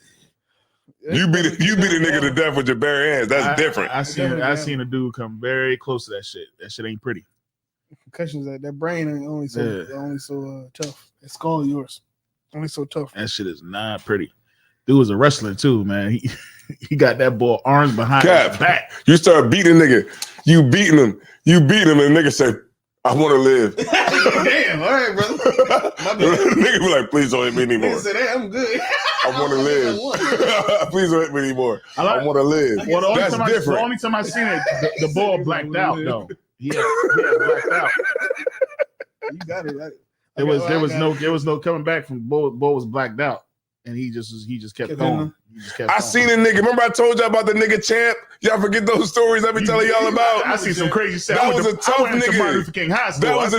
That was a nigga that had a knuckle game. That nigga started checking everybody on the yard for his ring. People that he knew didn't have the ring. He checked in everybody. Niggas lifting weights. Niggas was lifting weights. Niggas out there trying to get big, and he checking them niggas too. He checking everybody. This nigga was a tough nigga. Right. And that nigga was he walked up to niggas, and niggas was like, yo, man, what the fuck? He's like, yo, don't even do that. I'll knock you the fuck out. Niggas like, niggas move their pocket over there, like, go ahead, check it. I ain't got the ring. You know what I'm saying? Luckily, the nigga didn't get to me because I was like, God damn, this is a handful right here. You know what I'm saying? What was you going to do? He's going to have to fight him. I would have had to fight him because I'm big too. So I would have had to fight this nigga, but this nigga was a boxer. This nigga was a boxer from the world. And nigga was fucking cut like a motherfucker. He looked like an action figure. So I'm just trying to understand prison. So when you saw the other people get frisked by the guy, did you immediately think, oh, they food now? Like they just I was like, God damn, you know what I mean? I saw that, niggas might like appear to be like they might act tough, but when you run into a nigga that is tough, like niggas fold. Well, what I'm saying is, in your mind at that moment, did you think that now you could victimize the ones that folded under his pressure? That's what I'm asking. Yeah, because you see who's who. Like, you know what I mean? I was just lucky that I didn't have to. You know what I mean? He didn't. You know what I'm saying? Like, come over to me because he found it. So I didn't have to fight him. But I knew that if I would have fought him, that would have definitely been a battle. That would have been a real battle because I seen this nigga beat like 2-3 niggas up at the same time. Yeah, his name was Champ. They were like, yo, what up, Champ? That nigga Champ. So the guys that didn't fight him in that moment over the ring situation, the people after that think they was soft? Yeah, niggas was like, oh yeah, y'all niggas bitches. Okay. Even though everybody was scared of him? A lot of people were, but then, people were not gonna say it, but people were, I ain't gonna lie to you, man. I was like, God damn, that would have been, because I would have had to fight him. I couldn't let him like try you like that. Yeah, like stick his hand in my pocket like that. You got the shit anyway, so. But you did have it, you still had it fun. Yeah. Even you this to the ring. That was random. What? Somebody said something? Yeah. Somebody out of the blue, Monica or Remy Ma, who would win? Who? In a fight. Between who? Monica and Remy Ma. I would think Remy Ma. Remy Ma probably would. Wait on it. I mean, because she shot the bitch. Yo, what's up? I said that just to do that. I said that. I knew you was gonna say that. Yeah. But what about that boxing shit? Right, because I'm not saying she's not tough. There's people that shoot that stuff. Yeah. There's people that shoot that stuff. I don't think there's nobody that could beat her, man. Who? She might have to get Carissa Shields. Yeah, she might have to get in the ring with young Muhammad Ali's daughter, Layla. Layla's old though now. Yeah, that's what I said, young Layla. Yeah, Layla. But even the young Layla, I think she would have tore Layla up. You know what she's gonna do? I don't know. What Carissa Shields gonna do is get humbled. Somebody's going to come out the woodwork and knock her the fuck out. She like ain't many people to fight, and she's trying to fight regular people. Yeah, she's trying to fight anybody. She want to fight anybody. Yeah, fight.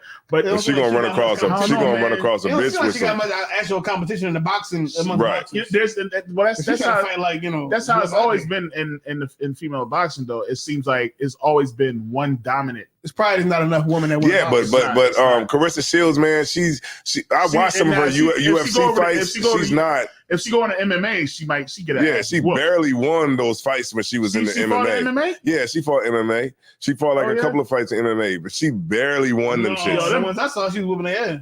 But I mean, she was on the boxing shit, like like she's on that. She need to fight that one dude. You know what I'm saying? Like she's trying to fight, but if she runs into a chick that knows how to do that martial arts and all that grappling and all that, she gonna fold her up. Yo, she need to fight. She should fight that one dude. Is like, do y'all like that?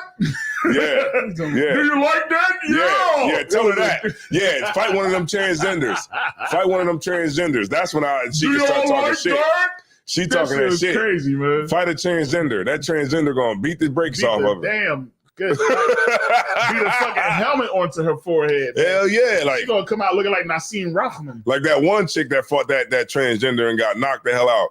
Tell Carissa Shields to fight one of them transgenders. She started to fight off. The transgenders started to fight off like, yeah, I'm looking to fight. At the end of the show, she's like, do you guys like that? Yeah. You don't like that? Yeah. Like, yeah. I'm coming. Yeah. All right. Oh, yeah. Go ahead and fight. She gonna mess. Oh man. Sometimes you get what you ask for. You keep asking for it, you're gonna get it. Right. Because it's so many. You see a lot of them. They got a lot of those videos where them boxers be talking shit, and they be at the weigh-in. They be smacking them and all that. Then they get in the ring and get knocked the hell out because you know what I'm saying. You just too cocky with it, and then you get in there and just What that means? Monica shirt. from Atlanta. That don't mean nothing. What? He's a Monica from Atlanta. It's Monica from Atlanta. Don't sleep on her. That don't mean nothing. Monica, don't Monica go with she go with somebody. I would think about looking at him. The real Monica, she go with. This is the real Monica. What do you mean? The Monica, the singer, she go with somebody. Like. Yeah, I would think that. I give her a win over Brandy. One from New York because just because she's bigger. Oh, Remy. Yeah, she's bigger. Yeah. And with women, that's kind of the only thing I can really go off of. Yeah. I ain't see the motherfuckers fight, so you never know. It's a Carissa Shields. It's a bulldog chick. That's around in the hood somewhere. Somebody some hood from Baltimore. Somewhere. She'd be like, "I knock you out, too." They will knock you the hell out. I wouldn't bet money against her. I wouldn't put money on anybody against her that isn't trained in boxing. Right. It got to be any trained. woman out on the street that can fight like on the corner, like fight bitches around the way, like you're not gonna be able to do that. Bro. Right, but boxing is more controlled too. Like that's yeah, but true. it's all about the counter and knowing how to hit. What kind of fight you want? You want to fight, you or hit you just when want to being box and fight with a referee? You gotta know like the counter punches for every swing. I can't never. So the boxers ain't tough either. Did Mike Tyson ever say that though? What? Did he ever say like I'll fight anybody like in the streets or wherever? No, Mike. I remember Mike. He would though. I remember Yeah, he would. I remember Mike Tyson actually saying he was afraid of every single match that he went into. Right. He did say that. Yeah. Every single match. Matter of fact, he said Mitch Green. He said he wasn't afraid of him in a ring, but he was afraid of him with clothes on. Like, you know what I mean? Because he said the way how big he was and the type of person he was in the streets, he was more afraid of him in person. He said because of that, that's why he jumped on him because his reaction to his fear is to kill you. Yeah. You know what I mean? Because he don't want to wait around. He don't want to hesitate. Because he's afraid of you, he's going to attack you. Yeah, like, that's why he would always go like that. He would go crazy. He fucked everybody pay-per-view experience up. Man, listen, man. Tyson was a different kind of monster, man. Like, you know what I mean? The crazy part is his real name actually should be Fitzpatrick. Who, Tyson? Yeah, he's Benyamin.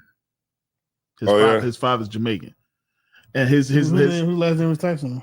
His mom. Oh, okay. His last name should be not Fitzpatrick, Kirkpatrick. Mike Kirkpatrick. Yo, that's some crazy shit right there. When Mike Kirkpatrick. So now, like, yo, when I found this out that his last name was actually supposed to be Kirkpatrick, I thought about Tony Baker. You know what I'm saying? Because he do the jump. So I was like, man, I think I'm gonna do all his dad going videos over, and every time he knocks somebody out, I'm gonna be like, Kirkpatrick. Mike Kirkpatrick is That's crazy. way more marketable. So yeah, I guess it worked out. Tyson, yeah. Mike Tyson is way more marketable. Yeah. Than Kirkpatrick. He definitely got like 20 letters in it, though. Yeah. That is so crazy, man, to have a black man named Kirkpatrick. And he's Jamaican. That shit is fucking hard. Now you can get into his white man top of you some of them. That's horrible, man. You already talked about it. Yeah, it is. With the nice, like right now. Niggas got a last name like that.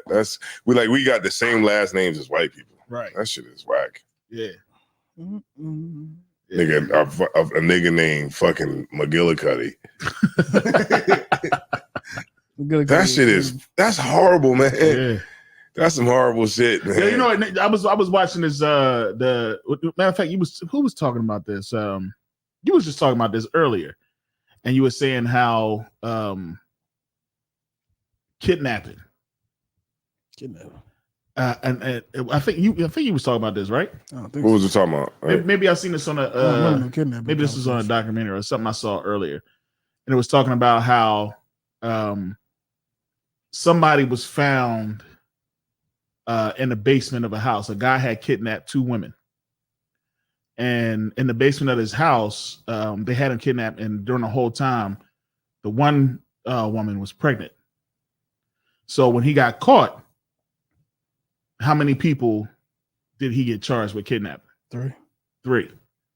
You see what I'm saying? And it's like, is this the dead giveaway? Is that the situation? I think that's what it is. I came in towards the butt end of it. I don't know if it was I might have been watching a class. I might have been watching something. But it was just talking about how we've been kidnapped. You know what I mean? We the children of those who've been kidnapped. And we've been here this whole time. So why aren't they being charged for our kidnapping? You know what I'm saying? Right, because they make the rules. Right. That's true, because they made the rules. You know what I'm saying? So I thought it was something heavy, like, you know what I mean? When I was thinking, I was like, God damn, ain't that some shit? You know what I mean? They never recognize the fact that they have us in captivity this whole time, and that's their you know. It's hard to penalize yourself. You can't put right. You know what I'm saying? Because our not to take it too seriously on the show, but you know, just to something. Because our existence to them doesn't matter. Right. It matters to a certain extent, like what they can get out of us, like economically or whatever they can. We're the working class. Right. But it doesn't matter. But it goes back to what I was saying. Right. Like they'll spend millions of dollars on concrete. They'll send billions of dollars to other places, but they won't see a situation that's really a dire situation.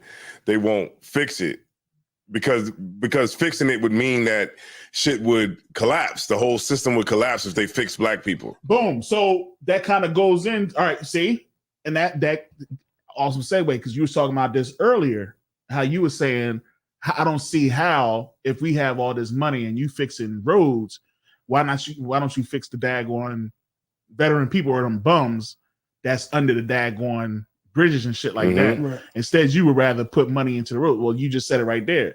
Because now if I do that, then what you were saying, Kat, is now I make them equal to me. You know what I mean? Yeah, I think the bottom line is why we all look at that. We say, like, why they put all this money into wars. They put all this money into this and that, and they're not putting into the poor people. Right. And trying to fix the lives of people that are poor. Mm-hmm. Especially black people, mostly, of course, black and Hispanic in this country. And the problem is because if the whole reason that they're able, when it comes down to it, somebody has to be on the bottom. Right. Somebody has to be a loser, and somebody has to be a winner. And that's really any society that's going to last. Mm-hmm. There's going to be somebody on top. There's going to be somebody on the bottom. Right. And we have been regulated to the bottom. That's our position in this place right now. And as of right now, we have been regulated to the bottom. And the people on the top know that they can only give us so much, because if they give us enough, then we'll begin to compete with them. Right. And they're not going to endorse their competitor. Right. They ain't going to give money to the guy that's going to eventually have a business just as big as theirs. Right. Or a government just as big as theirs. They're going to regulate us to somebody who just, cooks for them and cleans for them and entertains them, but not somebody who can compete with them on that level. Right. Because then they would lose power. Right. And all they're trying to do is maintain power. And if we had power, we'd do the same thing. If things were reversed, we wouldn't give a damn about giving you jobs and resources, because when it comes down to it, we stay in a position of power because they're there and we're here. And Kat, and what I said earlier when we was on off the camera, we as a people in general have to stop looking for our competitor to let us win.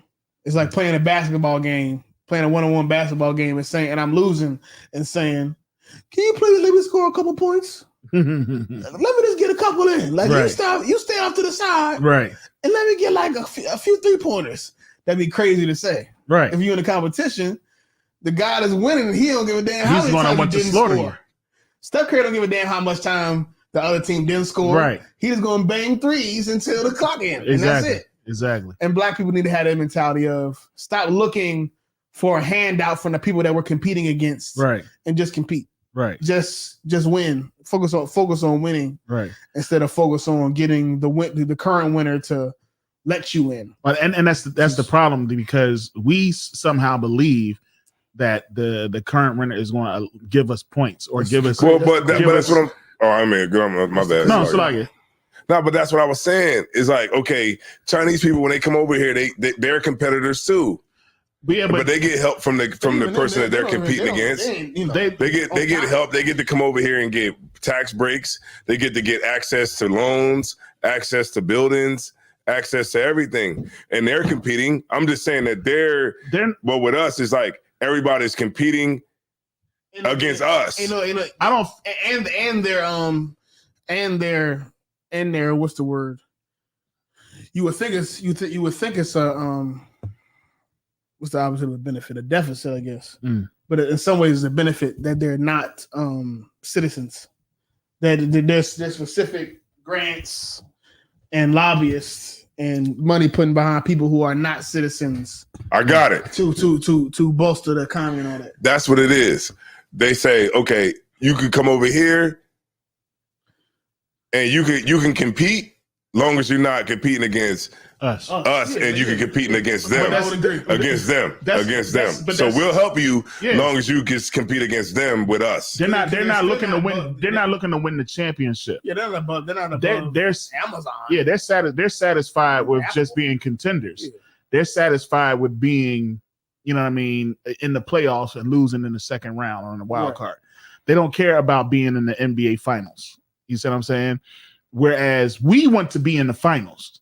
Right. You see what I'm saying? But we believe that we got to get members from the other team in order to make it to the NBA finals. My society is already the Patriots. Can I tell y'all something, man? The other, like, okay, it's this Chinese place, right? That's like right up there on Union Street. I actually like this Chinese place because they're pretty clean. You know, I've been going there for some years now, and I know the Chinese lady in there. I don't know her personally, but you know, when I go in there, I can say, "Hey, let me get the usual." And they'll be like, okay, you know, you want the garlic wings. Want the garlic wings. Yeah, you want the garlic wings. Yeah, they'll be like, you want the garlic wings with the fried rice, no shrimp. Absolutely. Right? But it's got to a point where they won't answer the phone. Yeah. Because it's too many people calling. Right. You get my point? So it's like, sometimes I got to go there to make the order because they just stop answering the phone. Damn. Because they're just making that much money. Damn. Hand over fist money that they're making, which is, you know, the chicken wings and the fries and the rice. So your Chinese store don't answer the phone? No, it'll come to a time where certain times of the night they won't answer the phone. That's crazy. Because they know the phone is just ringing off the fucking hook. When you go in there, we went in there the other night. You go because they wouldn't answer the phone.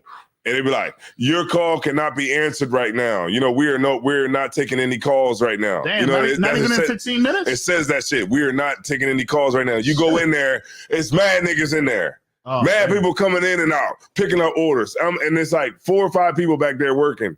And I'm like, damn, they're literally stopping some of the money that's coming to them. Wow. Because they're like it.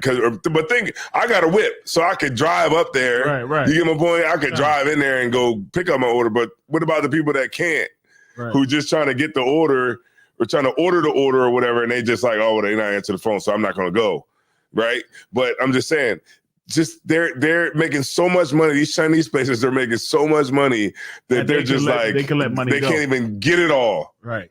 Damn. You get my point? You know what's and crazy? That's crazy to me. That is definitely crazy. You know what's crazy too? Is we'll never stop shopping there. Like we'll never stop going to the Chinese store to get our food.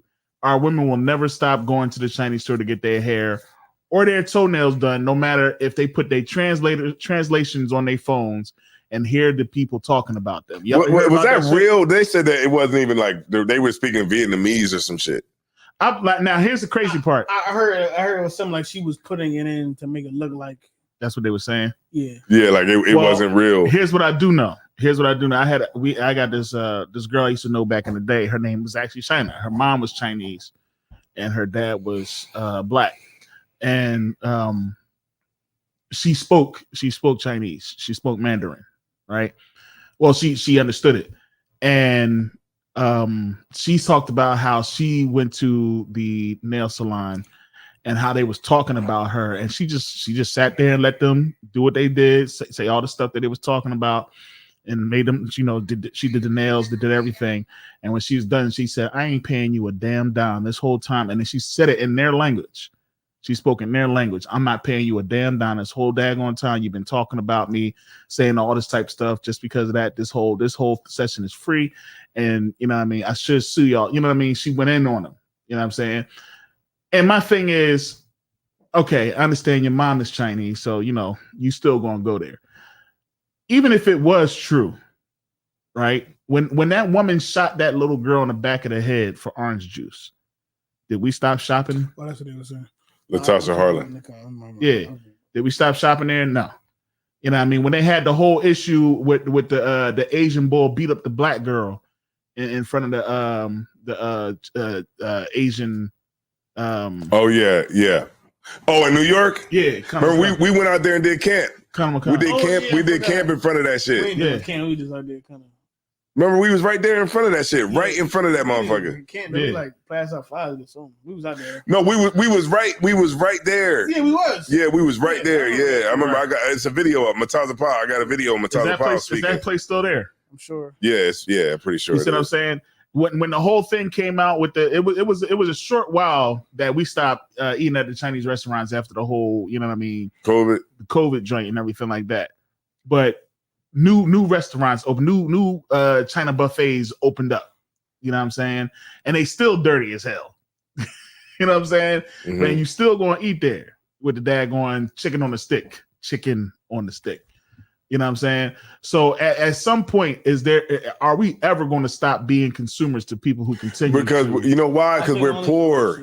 We're poor and we can't compete. Like a brother that sells a t-shirt. If I sell you the t-shirt, I gotta sell it to you for $10. If you don't have an alternative, it's kind of but they can sell you the t-shirt for $5. Right. You don't have a comparable alternative to going to that Chinese store is convenient as hell. Yeah, it's very. You can go to the new hottest black restaurant and they're gonna charge you $55 for a goddamn piece of chicken. Oh, I got a restaurant. We're gonna have to do a review for it too. A black you know what I'm saying? Restaurant. It's a lot of great black restaurants. We're going one tomorrow. Especially Philly. Philly got some. Woo! We definitely Instagram for Philly. Listen, Philly Instagram crazy and Instacart too. Don't get into it. Like a lot of Instacart. I didn't know it was that many dope Instacart spots in Philly. You know what? We got to check out. What's the name? Might be right. Remember that time your diet said that Texas didn't have all the best food or whatever. Yeah, Philly got it, man. Philly got some fucking food up there. Like Philly got some black-owned restaurants up there. City's got great food. I mean, like it's some great we shit up there. We slept on Philly, but it's probably expensive though. Nah. It's a couple spots, and I even checked out. Reasonable, yeah. And you know what's dope also about Philly, and I know people ain't really down with this. It's people that sell food out of their cribs, plates. That's like it's I told my rib to do that. It's this one boy. He sell like these what they call like fish the fish balls. Yeah, I know you're talking about them joints. I might know the person you're talking about. Yo, those are crazy. The fish balls. This ball. I mean, and my man know him. You know what I mean? My man grew up with him.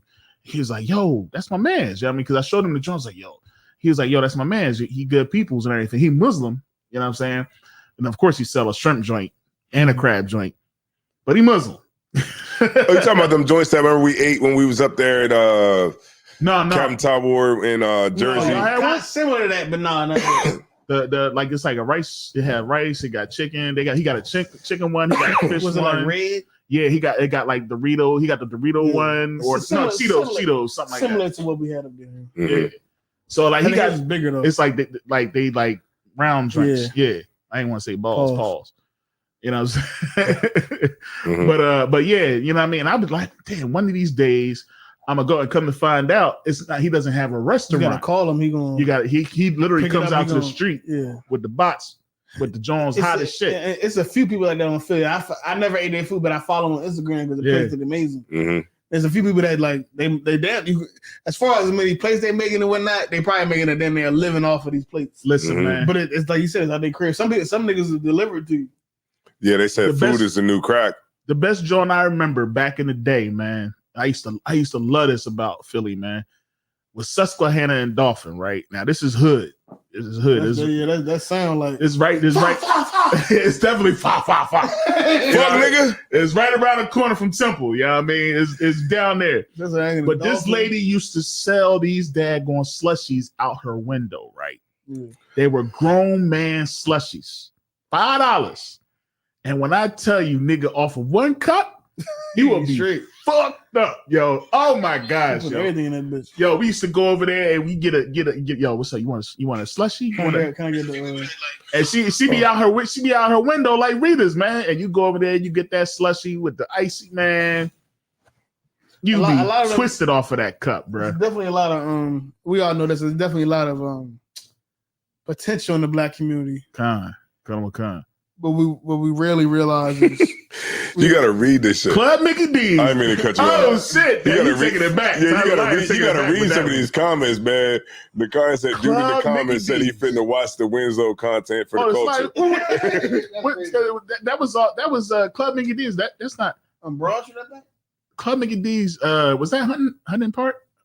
You gotta say hunting. That was not my time. You gotta say hunting. Hunting. It's really hunting part. I thought it was yo, that's funny. Club Mickey D's. It was a couple Club Mickey, but it was one main one. So a lot of times are like, which one you? It's one main one. I want to say it's down in Huntington Park. I want to say Club Mickey. You might be right. Yeah. But yeah. So now you done talking, huh? Now you ain't got nothing to say. The weather is now you ain't got no hot idea. Yeah, man. Okay. Well, I take my test, man, for CDL test next Friday. Those ain't grace, man. Yeah, I take it Friday. You know, I forgot about that. All that life shit. I'm gonna learn how to drive a stick first. Whoa. All right, pause. Is that a pause moment? Good night. Yo. Drama what? Brian Susquehanna. Brian Susquehanna. Con. Yeah, so yeah. No, but that was real. Club Mickey D's was a real It was spot. like when the club let out, everybody go over there. Everybody go to that one, yeah. But did you see that club that Zara Bakari put in the chat? No, I didn't click on the link. It was amazing. Too amazing. Yeah, it was like we can't go there.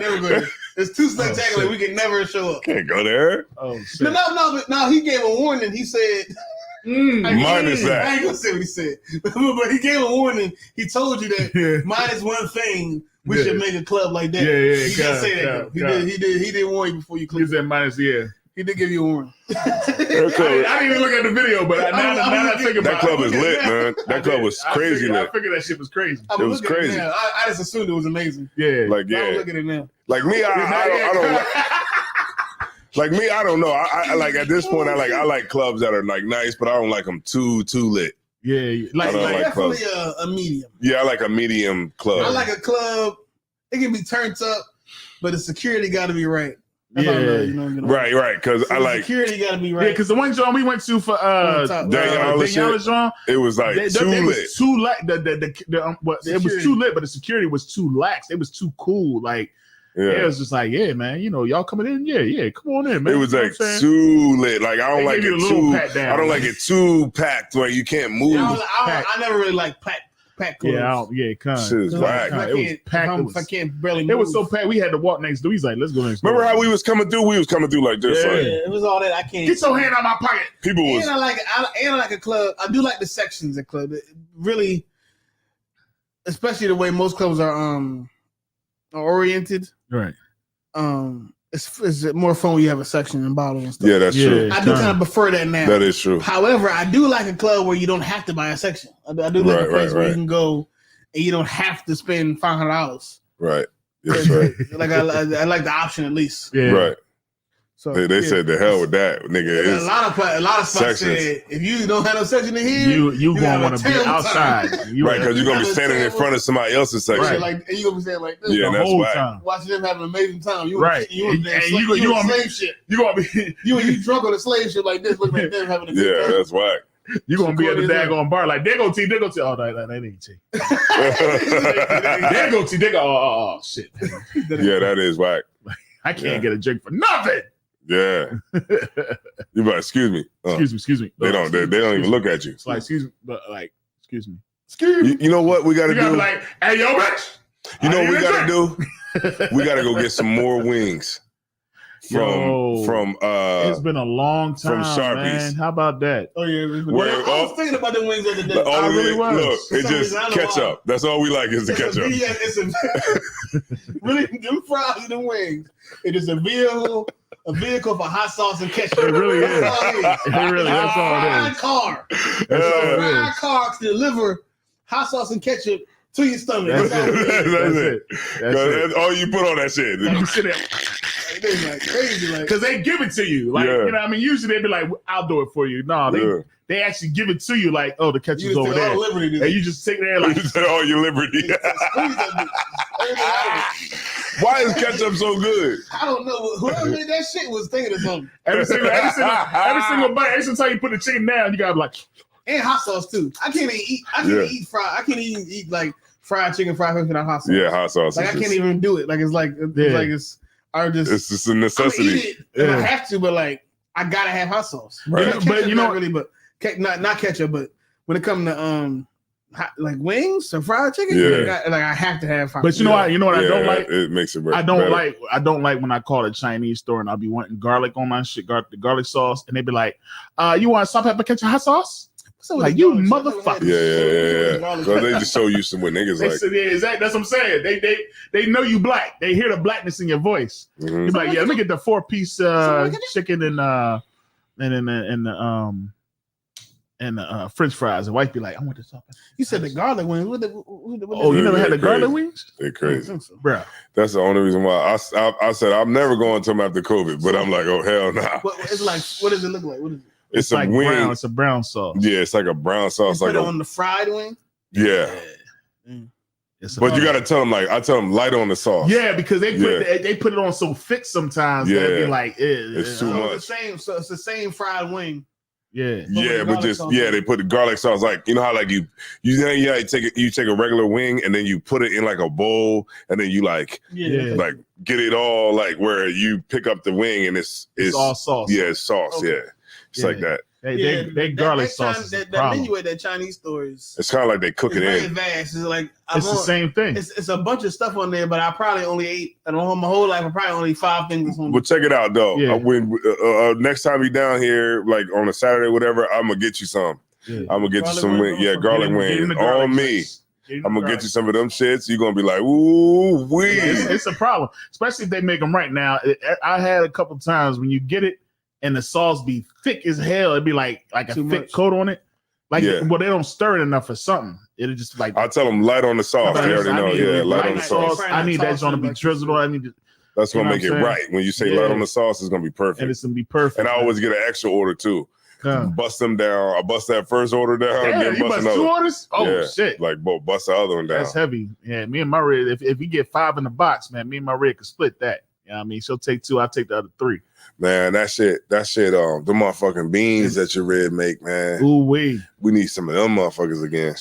Listen, man. Yeah. Them shits. Well, we got the Feast of First Fruits coming up soon. Them shits need to be in a can. Kind. That's $1 million. That's your millionaire right there. She don't believe me, man. I be trying to tell her all the time, man. Everybody like them Jones, man. Every place that I have taken them Jones. Everybody reacted the same. A millionaire, way, man. That's a millionaire. The beans, yeah. The beans could definitely be like what's his name? Don McNabb. Yeah. Don McNabb was on the Campbell soup. Yeah. Like you could put that in the can. She like them Bush's baked beans. You know them Bush's joints with the dog. Get on TikTok. She drained all the juice out, so it's not like the beans salt. I mean, not soggy, but you know what I mean. It's not liquidy. For lack of a better Remember we word. took them shits. That shit was and then wrong. we brought them shits back home. We took them shits. Like, oh hell no. She was mad as hell, yo. Nah, we ate them bitches. Remember we ate them bitches. It's like that was supposed to be. I was like, babe, he. Nah, because let me tell you what happened. Remember we got there late. Yeah, we got there late. When we pulled up, they was done. Remember they was packing shit up. So we like, oh shit, we keeping these. Yeah, we taking these motherfuckers back home. And we had the fish. We had the fish and the peas. Yeah, we took man. Cap took some. I took some. I was like, man, hell. Yeah, you know it's crazy. But the crazy part was brothers found. It's like I know some brothers probably on the show. Brothers found out about this shit. He's like, yo, man. I know you got them beans. Yeah, Captain Tower was like, yo, where the motherfucking beans at? In the car, too. And the car was like, yo, I know you got the beans. I know you got the beans. I was like, Salaki, sir, you got to talk to Cap. Yeah. I smell the beans. Reveal the beans to me. That's y'all fucking way in, man, to making $1 million. As long as you market it right, it's going to be. Yeah, When you find a way to get the motherfuckers in the can. I haven't found nobody that didn't like them. You can ship them to people. I have not found nobody that, I mean, everybody, white people, black people, everybody. Every place I've taken them joints and somebody has tasted them joints, they was like, yo. And I tell you what else too, they got the perfect amount of heat. Yeah, perfect like mix of heat. Yeah. Like it gives you that, that heat on your tongue. So like it's perfect. Yeah, thank Ken for that. Because if it was up to me, I would want it hotter. I like hot stuff. So when she makes them, I'd be like, it's not hot enough, and she'll make me a side joint for me, so they nice and hot. But Cam, I mean, he likes just a little spice. He don't want it too. He like to enjoy his food. Oh yeah. So like the reason I remember because one time I bought him by the school, they was hot like I like them, and Mataziala damn near took me to council. He's like, man, I want them, but they just too hot. But I'm still gonna eat them. Mm-hmm. You know what I'm saying? So yeah, them joints is a problem. Man. Yo, check us out, man. We're gonna be in Trenton tomorrow, man. That's for camp, man, in front of the liquor store. I don't know. No, that's not liquor store. That's not liquor store. That's not liquor store. I'm tripping. I'm wrong about that. It's I forgot. It's like a spot where everybody be at downtown.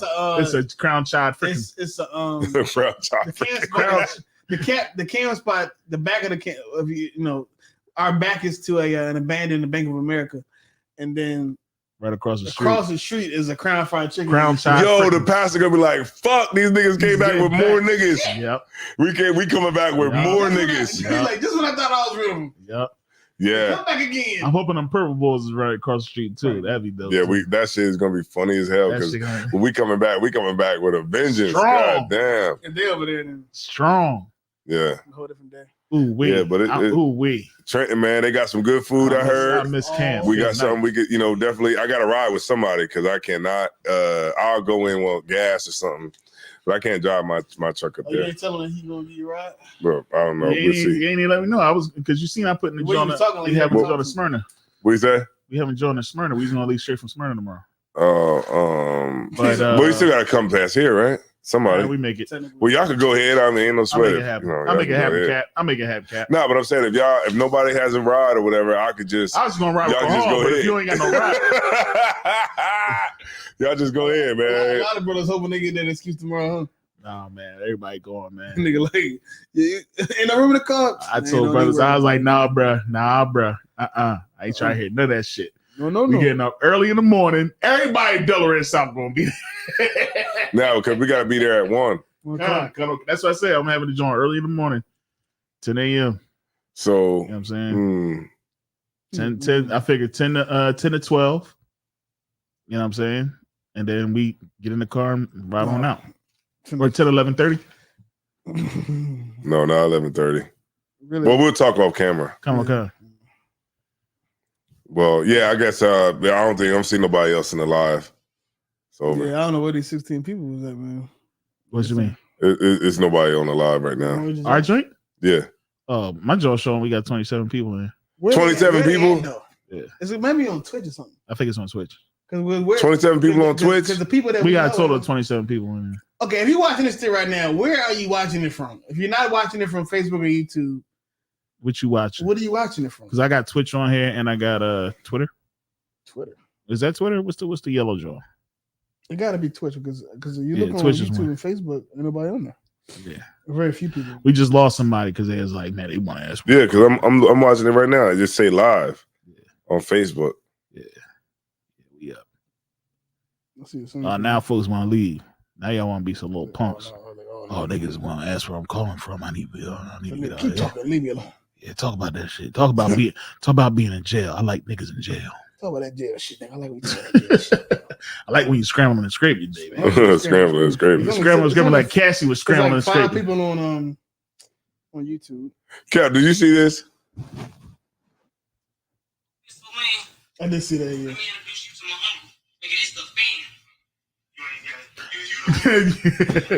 You had one job. He had one job to do. You had one job. Okay, one job to do. I bet you they practice that line so many times. So many damn times. I bet you they practice that shit so many fucking times. You. Then he tried to come back in like he tried to come in hard as shit. And he tried to say it like when he figured, when he remember shit. Yeah. Like, nah, man, you lost. Okay, one job. Yeah, one line. One line. He said, "Nigga, this the fam." He said, "You don't even." Shit. Let me hear what the line was supposed to be. He said, you ain't even, you know. Shit. Yeah, one line. He gonna get that one line off. You know what I'm saying? I mean, Salaki, Cappy go hard. You're not going home, Mark.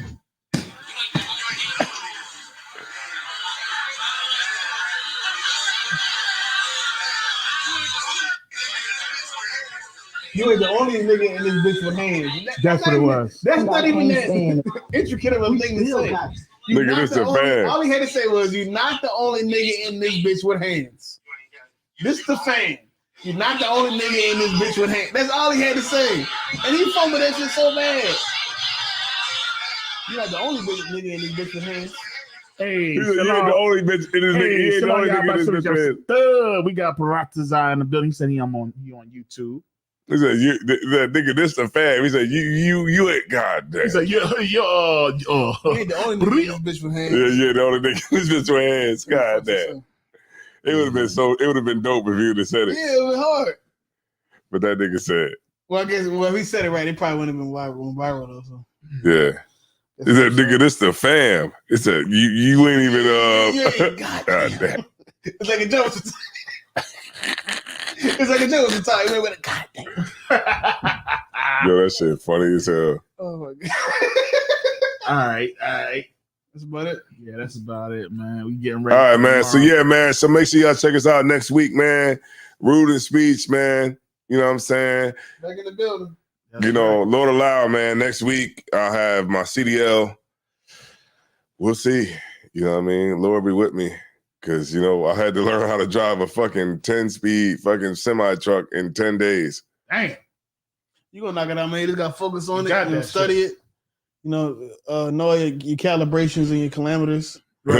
Calibrations and kilometers and my rebobulator. Yeah. Make sure rebobulating refibrillator. Make sure the flux capacitor is aligned. Right, exactly. You know what I mean? Because you want to go back to 85. You don't want to go back to 85. You want, stay in the 90s. You know what I'm saying? Because the 90s they be fighting. Yeah, but I know where I'm gonna go though. I'm gonna go to Amazon. Okay, you're not gonna do the Cisco joint? Nah. I'm gonna go to Amazon because Amazon is 3 days. That's great. 3 days a week. It's 3 14s. Off is great. It's 3 14-hour shifts. That's your 40, and then you got 4 days off. That's great. You don't touch none of the freight. You know what I mean? Because I'm not trying to be. They still giving you that truck? Yeah, they give you. But you have a day cab, so you home every day. It's all local. So what I'm gonna do is I'm gonna do both. I'm gonna do my box truck and Amazon. Okay, you get my point? And so when I'm off for those 4 days, I'll run loads in my box truck. And when I got to go to work for 3 days, I work for Amazon. Get that bread. So it'll. So I'm not on the road because most of the newer trucking companies who accept people out of school, you got to go on the road for 5 days and you off for 2. I can't be gone that long. I can't be gone for 5 straight days. That means I'll never be able to teach. You never be nowhere again. As long as I'm working there. Yeah, it's some brothers in that trucking, and it's killing from the school activity. Yeah, right. I'll be there for camp. You know what I mean? I will be able to make camp. Right. for Saturday. But I mean, am I really gonna want to? If I'm out on the road all day, all week for 5 days, am I really gonna want to come home? Do more work? And then go out to camp all day, and then I would have literally 1 day to do nothing. And then I go back on the road for another 5 days. Yeah, it's not gonna work. There's a lot of brothers do that trucking. Some of them, you're gonna make good money, but you're not gonna really be available for nothing. You're not gonna be home. So that's why I'm like, okay, Amazon, work for 3 days, off for 4. I could do that. Yeah. It's from Sunday. It runs from Sunday, Monday, and Tuesday. And then you have Wednesday, Thursday, Friday, and Saturday off. Yeah, that's dope. That's great. That's a great arrangement. God damn. I need to go ahead and get my license. God, I'm getting that be like this. And all you do is pick and drop. Amazon to Amazon. Does Amazon give you an automatic truck? Yeah, automatic. Yeah. Why'd you go to automatic school? Because you need to learn how to. They gave me a scholarship to that one shit. Yeah, okay. Yeah, so I gotta learn how to. I won't have no restriction on my license. You'll be able to do it all, except for the joint up here. You know what I mean? You ain't gonna be able to stick drive up here like. Fancy shit. Yeah, I'm doing that shit now. I'm like this. You gotta go on TikTok. They like, he said that come from working that damn knot. You said nigga on TikTok. Well, nah. The sound on TikTok. Nah. Oh, yeah. I'm gonna show you later. I'll be like this. You know what I'm talking about? Nah. They know what I'm talking about. Nigga said, man, you ain't got no real truck. So the guy on TikTok. He ain't got no it's real a joke. truck. I'm gonna show you. They don't be bullshit neither, boy. They put us out on that motherfucking road with that motherfucking. I'm driving that bitch with the trailer on the back of that motherfucker. Damn. The 53-foot joint with the tractor. I'm on that bitch on the fucking road with that motherfucker. I'm gonna need the 6-month training. Fuck that. Here you go, right here.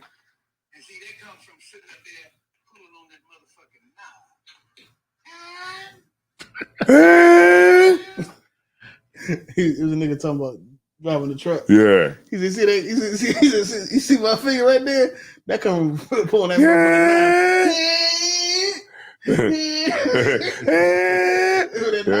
that knob. That gotta be a lot of fucking work. It's too much. All the time. You gotta ride with 2 feet. You gotta be like this. I bet you in a few years, the fucking like regular cars, most of the automatic you probably gonna have automatic is gonna be just it's gonna be obsolete. You're probably gonna be like manuals is old school. Yeah, I'm saying even in the trucking world soon, all the manual trucks is probably gonna be obsolete. They're gonna ship them business to Africa. The manual vehicle cars is pretty much obsolete. That's what I'm saying. They already it's gonna be the same and but they're already there. Because one gear, you know what's crazy about this shit? One gear is only 3 miles an hour. Yeah, that's crazy. So when you be in seventh gear is 25 miles an hour. That's nuts. You gotta change 10 times to get to 30 miles an hour. Yeah, you're gonna hate. 10 is your highway miles. You know, when you get 10, you can go from 45 is 9, 35 is 8, 25 is 7. 6 is 20. So you got to change. So you're gonna really, 15. you're literally gonna hate. You're gonna hate driving in the city. Yeah, because you gotta keep going like this. I think when he actually working though, he gonna have. I'm gonna have an automatic. So it's gonna be. I'm just doing that for the test. Class and everything. For the test, I gotta do it. Man, give me an automatic. God damn. Yeah, but it's literally this Friday. So I gotta go. I gotta be there. The trucks that they give, they're automatic. Well, remember the trucks you were showing us? Yeah, the Amazon gonna give you a new truck. No. I'm talking about the trucks you was talking about from the school. No. That was a company. That was in the school. The ones they send you, like they take the test in and all that. Those are nice, good trucks. The trucks you learn in are all like beater trucks, like trucks that you just fucking. But still, the one you taking the test in is automatic. Right? No, it's manual. What? So they teaching you how to do the shit. So even though the final test is not in the automatic truck. No, it's manual. Well, then you gonna pass it. Then you ain't tell me that. What you worried about?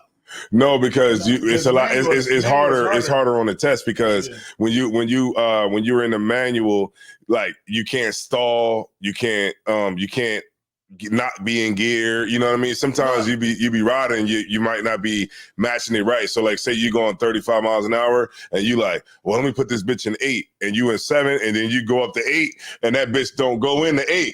You be pushing that bitch like that should be like. They be doing that type of shit. They be like, The test is just gonna be like, all right, just make it right here.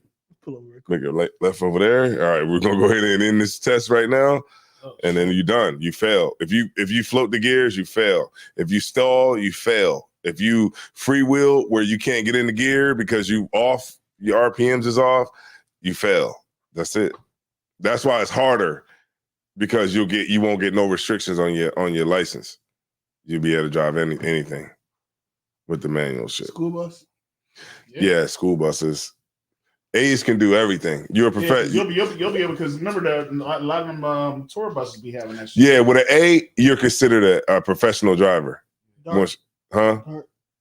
Yeah, A can do everything. B's can't do everything.